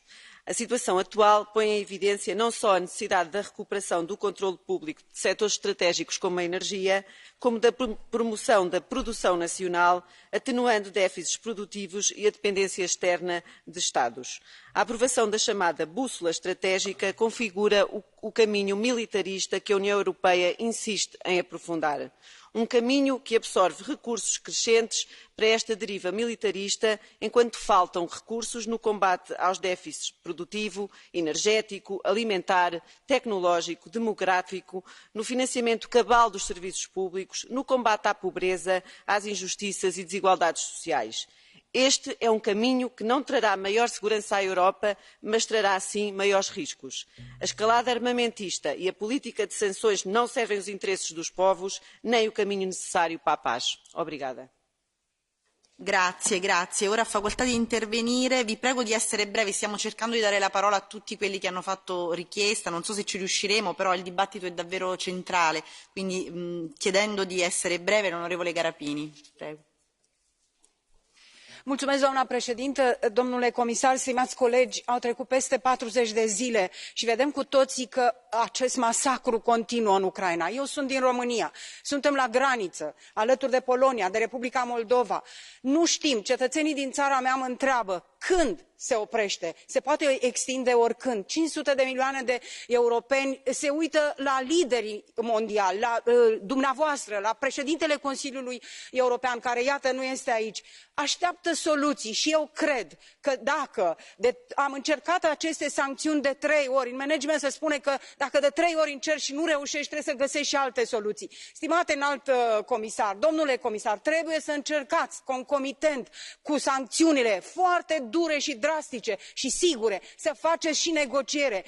Sigur, mie nu-mi place ce face Statele Unite, domnul Biden stă undeva acolo și spune că e nebun Putin și trebuie să-l lăsăm liber dacă e nebun. Ce face un medic când are un nebun în fața lui? Încearcă să-l oprească, negociază cu el, îi face restricții și nu-l lasă liber să distrugă. Suntem într-un pericol enorm, pentru că pe lângă acest masacru a oamenilor, și nimeni nu are voie să ia viața unui om decât Dumnezeu, suntem în pericol ca planetă, suntem în pericol ca Europa, din punct de vedere al sărăciei. Oamenii au sărăcit și sărăcesc. Trebuie să găsim soluții concomitent și pentru a aduce oamenii din statele noastre, membrii europeni din piața internă, să poată să-și trăiască viața. Noi, România, am deschis porțile refugiaților, dar nu este de ajuns. Copiii trebuie să intre la școală. Avem nevoie de distribuire de fonduri, pentru, așa cum spunea colegul din Polonia, pentru a putea într-adevăr să-i ajutăm, nu să-i băgăm într-o sărăcie în statele noastre. Avem nevoie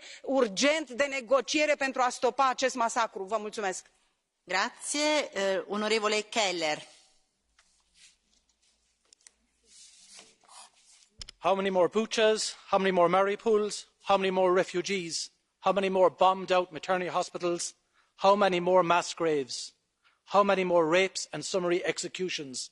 How many more war crimes do we have to unearth before we realise and accept and declare Putin as a war criminal? And the only way to address this war criminal is by bringing his industrial military complex to its knees. And Europe has to act. It has to be strong and united. I say to Germany and my German colleagues, we have to ensure that we cut off the supports that Putin gets by the purchase of gas and oil. And I called for a full embargo, a full sanction on gas and oil from Russia. It is the only way that we can hurt the military-industrial complex that is funding the war crimes in Ukraine. How many more millions of refugees have to pour across the European borders to seek sanctuary from the bombs and the bullets and the appalling atrocities of Russian troops and Russian forces? And at the same time, at the exact same time, we are sending cheques to Russia for the purchase of oil and gas.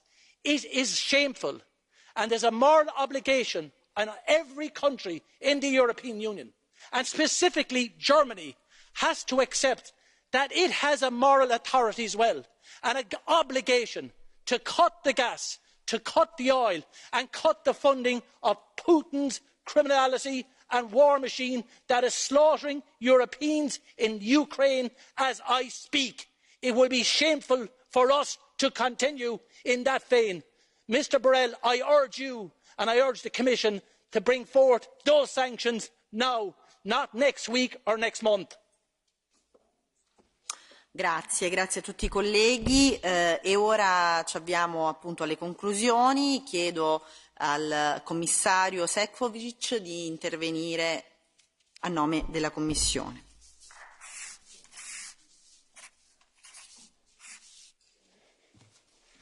Thank you very much, Madam President, honourable members of the European Parliament, my dear colleagues, High Representative, Vice President Joseph Borrell, my dear colleague, Commissioner Breton.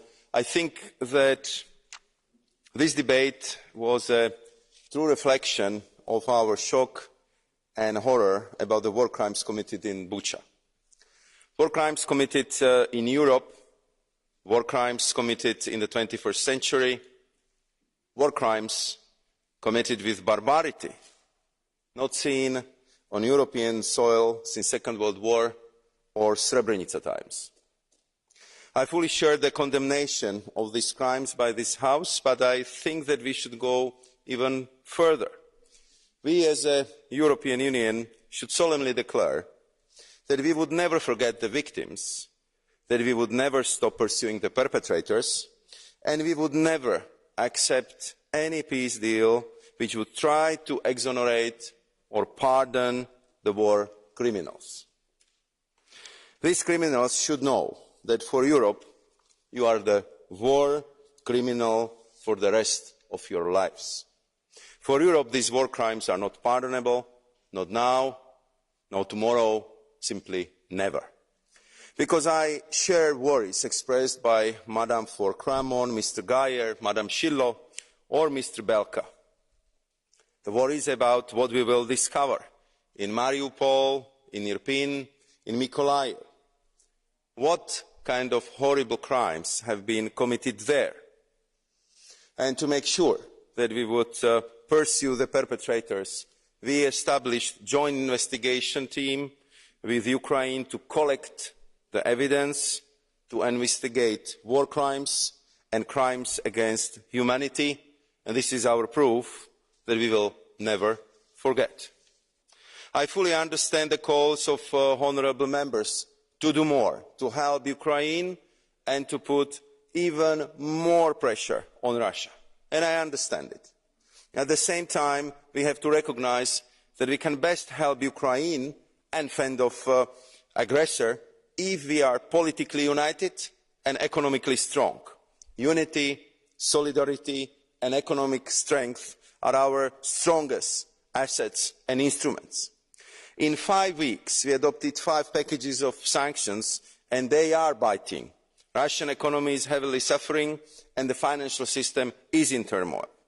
I also can tell you that Russian oligarchs are pursued. Their assets are seized. The European Task Force on Freeze and Seize works, and it's fully operational. All that we did in less than 5 weeks. And I can tell you that the EU got a lot of credit and praise for its leadership from a value-based world. And I think that Vice President High Representative will tell you about the geopolitical strengthening of the European position because of this leadership.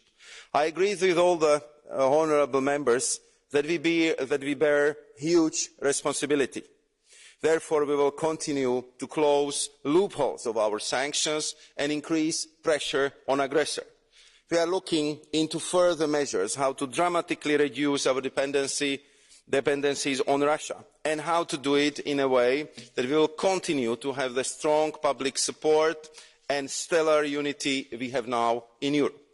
We will pursue all avenues to consolidate our energy security. We will be working on energy efficiency.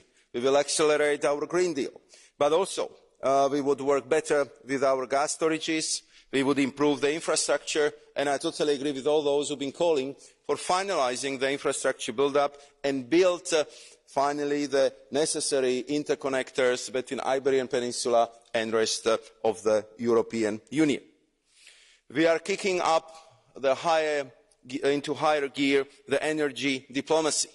We are setting up common purchase of gas platform so we can purchase the gas as a major global customer for better price from diversified sources. And I'm very glad that you are also referring to this in your draft resolution upon which you will vote tomorrow. We work also on the contingencies and on how to operationalise repower, and together with the Commissioner Breton, we put a lot of efforts in our strategic autonomy, be it in key technologies or the critical raw materials. Mr. Weber and Mr. Moreno Sanchez called on beefing up our defence union, and I'm sure that my colleague Josep Borrell will address this issue. But I can also inform you that by May, we are preparing the defence investment gaps, which will then lead, I'm sure, to the further plan how to beef up our defence capabilities in Europe. Madam Irache Garcia Perez highlighted the need to start work on a special fund to rebuild Ukraine. And she's right. The costs would be enormous. We will help Ukrainians to rebuild their homes, their apartments, to rebuild the industry and infrastructure. And I'm sure that Europe will lead those efforts. but it has to be also the global task. And therefore, we will work together with our American partners, with the G7, with IMF, World Bank, or international financial organizations. I'm sure we will be ready for the task, but first we have to stop the war.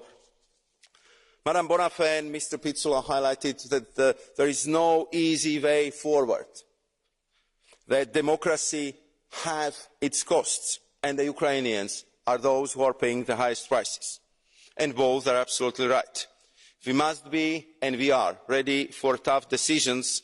And therefore, to conclude, I would like to thank all those honourable members who have been calling for unity, solidarity, and strong support for Ukrainians. All these qualities would be needed not only to stop the war, but to rebuild strong, prosperous, free and democratic Ukraine. Thank you very much. Grazie, grazie mille commissario e ora ha facoltà di intervenire l'alto rappresentante Borrell.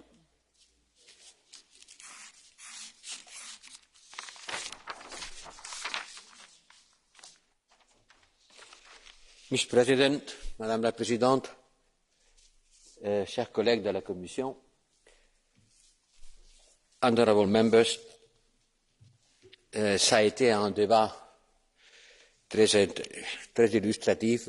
On voit bien les différentes positions de le spectre politique qui est représenté ici, de l'extrême gauche à l'extrême droite. Le peuple européen est représenté ici. Et je dois dire qu'il y a des positions qui m'ont vraiment choqué. Il y en a d'autres avec lesquelles je suis tout à fait d'accord. Mais il y a un certain nombre de positions qui m'ont vraiment surpris, parce qu'ils montrent une méconnaissance du monde et de la façon dont on fait la politique étrangère et qu'est-ce qu'il est en train de se passer en Ukraine. Permíteme de continuar en español. Esto es un debate parlamentario sobre las conclusiones del Consejo Europeo, donde los parlamentarios analizan, valoran, critican y sugieren sobre las posiciones que han tomado los jefes de Estado y de Gobierno en ese órgano, el Consejo Europeo, que es el órgano director, el órgano político director de la Unión Europea. Y creo que es así como hay que abordar este debate. ¿Qué es lo que los parlamentarios piensan de lo que el Consejo Europeo propone? Y el Consejo Europeo, yo tengo el honor de participar en sus debates como alto representante para la política exterior y de defensa, ha dicho que hay que seguir apoyando militarmente a Ucrania y hay que seguir poniendo presión económica, financiera, política, diplomática sobre Rusia. No hay aquí una absoluta unanimidad sobre este planteamiento, porque he escuchado a quienes dicen que no hay que seguir ayudando a Ucrania porque eso va a prolongar la guerra. Y que lo que hay que hacer es hacer la paz. Ciertamente, todos queremos hacer la paz. Pero la paz se hará cuando se haga, y se acabará haciendo, todas las guerras acaban, en el marco de unas negociaciones a las que las partes llegarán en diferentes posiciones de fuerza. Y todos sabemos que la diplomacia interviene para acabar una guerra cuando los dos combatientes están exhaustos y no pueden continuarla, o cuando uno no tiene más remedio que negociar a la baja. Y como he dicho antes, queremos acabar esta guerra, pero no queremos que acabe de cualquier manera. Tenemos que preservar la integridad territorial, la independencia, la soberanía y la recuperación de Ucrania. Y para eso, desgraciadamente, Ucrania tiene que seguir defendiéndose. Y para eso tenemos que seguir ayudándola, porque si no lo hacemos, no se podrá seguir defendiendo. Y, por lo tanto, yo creo que el Consejo Europeo ha hecho bien al decir que hemos de seguir apoyando militarmente a Ucrania y espero que la mayoría de esta Cámara apoye esta decisión, aunque ha habido voces que no lo han hecho, de la extrema derecha a la extrema izquierda. Unos por un angelismo completamente inútil de creer que las cosas se resuelven con buenas palabras, y otros probablemente por posicionamientos tácticos, que cada cual tenga los suyos. Otros han dicho que no ayudamos suficientemente, y probablemente es una cuestión que tenemos que ponernos. ¿Podemos ayudar más? Sí, podemos. Pero no podemos entrar en la beligerancia, porque no queremos ser parte beligerante en esta guerra, no queremos que la guerra se extienda. Y eso nos coloca en una posición difícil de equilibrio entre ayudar sin intervenir. Y comprendo que los equilibrios son fáciles de criticar, porque son precisamente equilibrios. Pero ciertamente, señorías, no queremos que esta guerra se extienda, que se prolongue, que afecte a más, y desde luego no queremos intervenir directamente en ella. Creo que la mayoría de la Cámara apoya esta posición. Pero sin intervenir podemos ayudar y podemos hacerlo más rápido, lo haremos. Todavía tenemos recursos para seguir apoyando, financiando el apoyo. Cuando se acaben, el Consejo tendrá que decidir si aporta más. También he oído voces críticas con respecto a la presión que se hace sobre Rusia. Y muchos parlamentarios, muchos de ustedes han pedido que se haga más, y en particular que se haga más en el campo de la energía, que es ciertamente nuestro telón de Aquiles, es nuestro talón de Aquiles, es nuestro punto vulnerable, y es la riqueza de Rusia. Y de eso, sin duda, la Unión Europea tiene que extraer lecciones para el futuro y para la acción inmediata. Hemos aprendido que la energía más barata no es la que lo parece, que la energía más fácil no es la que está más cercana, y que la energía más segura tampoco es aquella que nos la suministran países de poco fiar. Porque aunque sea barata cuando la compras, si el dinero que pagas a quien te la vende, éste lo utiliza para construir una capacidad militar que después la usa contra ti o contra tus amigos y te obliga a ti a hacer un gasto militar para compensar esta agresión, entonces esa energía ya no es la más barata. Porque al coste de compra tienes que añadir el coste de precaución. Y eso es lo que nos ha pasado con Rusia. Porque Putin ha construido su imperio militar gracias a las fuentes energéticas que nos ha vendido. Y lo viene haciendo sistemáticamente desde hace muchos años. Cuando la Unión Soviética se hunde, producía 12 millones de barriles al día. Pocos años después, su producción había caído a 6 millones de barriles día. Hoy vuelve a estar en 12 millones de barriles día y su producción gasista ha aumentado extraordinariamente. Y con eso ha financiado un ejército que usa, sin escrúpulos, en Siria, en Libia, en el Cáucaso, en África y ahora en Ucrania. Y eso nos obliga a hacer un gasto militar para hacer frente a esa amenaza. Su energía no es barata. Su energía nos está saliendo muy cara. Cuanto antes prescindamos de ella, mejor. Y hay que hacerlo rápido, pero sabiendo lo que quiere decir hacerlo. Porque cuando un país tiene una dependencia energética muy fuerte, no puede cancelarla de la noche a la mañana.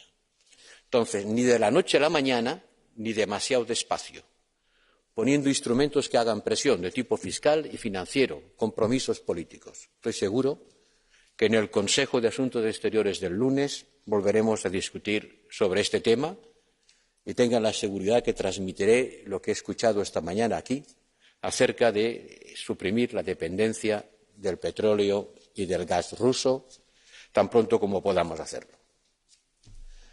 He oído a un diputado español recordar a Guernica. Sí, Mariupol es el Alepo de Europa o la Guernica de Ucrania, una ciudad martirizada y destruida en actos que son crímenes contra la población civil, crímenes de guerra. Nos ocuparemos de eso. Haremos lo posible para ayudar a los ucranianos y poner presión sobre Rusia. Y tenemos, señoras y señores diputados, que reforzar nuestra unidad, porque este es el tercer choque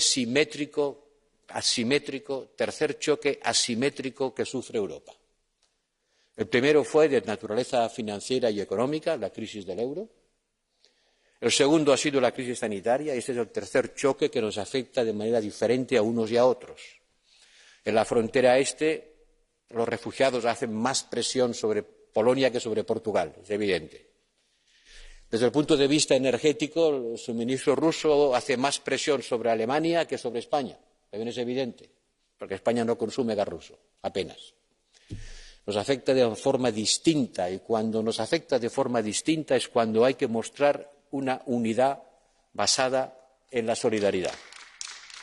Porque cuando nos afecta a todos de forma igual, no hay necesidad ni de unidad ni de solidaridad. Pero cuando nos afecta de forma diferente es cuando hemos de ser solidarios. Es cuando tenemos que construir una unidad basada en el reparto de los costes. Y esta es la gran tarea que tenemos por delante. Construir una unidad basada en un reparto solidario de los costes que implica hacer frente a los peligros que nos amenazan. El burden sharing, el repartir equitativamente los costes entre países y entre ciudadanos. Porque sí, yo comprendo que pedirle a alguien que no tiene calefacción porque no se la puede pagar, que baje 1 grado la temperatura es sarcástico. No puede bajar porque ya está a 0. Pero socialmente podemos sin duda hacer un esfuerzo para reducir y cada kilovatio hora cuenta. Cada unidad de energía ahorrada es una forma también de contribuir a ganar esta guerra. Señorías, transmitiré sus preocupaciones, sus proposiciones, sus críticas al Consejo Europeo a través, claro está, del filtro que representa mi interpretación de sus posiciones. Gracias a Guy Verhofstadt por esta carta que me ha enviado, que representa un número importante de parlamentarios. Tenga la seguridad que la transmitiré a los ministros del lunes y al presidente del Consejo Europeo y a la próxima reunión de esta institución. Muchas gracias por su participación en el debate. Herzlichen Dank. Zum Abschluss der Aussprache wurden 6 Entschließungsanträge eingereicht und die Aussprache ist damit geschlossen. Die Abstimmung findet am Donnerstag statt. Als nächster Punkt der Tagesordnung folgt der Bericht der Kollegin Niebler zum Data Governance Gesetz. Ich darf Sie daran erinnern, dass mit Ausnahme der ersten beiden Reihen, die für die Fraktionsvorsitzenden vorgesehen ist, freie Sitzplatzwahl besteht. Sie können also gerne ein bisschen näher kommen.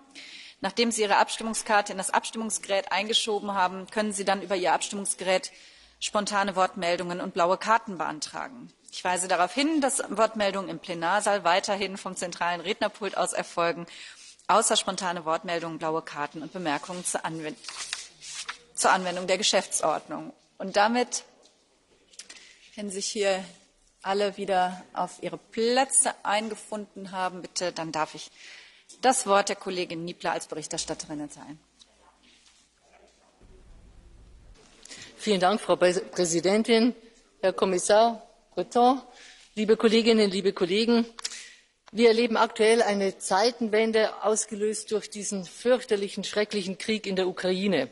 Corona-Krise und Klimapolitik stehen gerade nicht im Mittelpunkt der Aufmerksamkeit, und das gilt auch für die Digitalpolitik.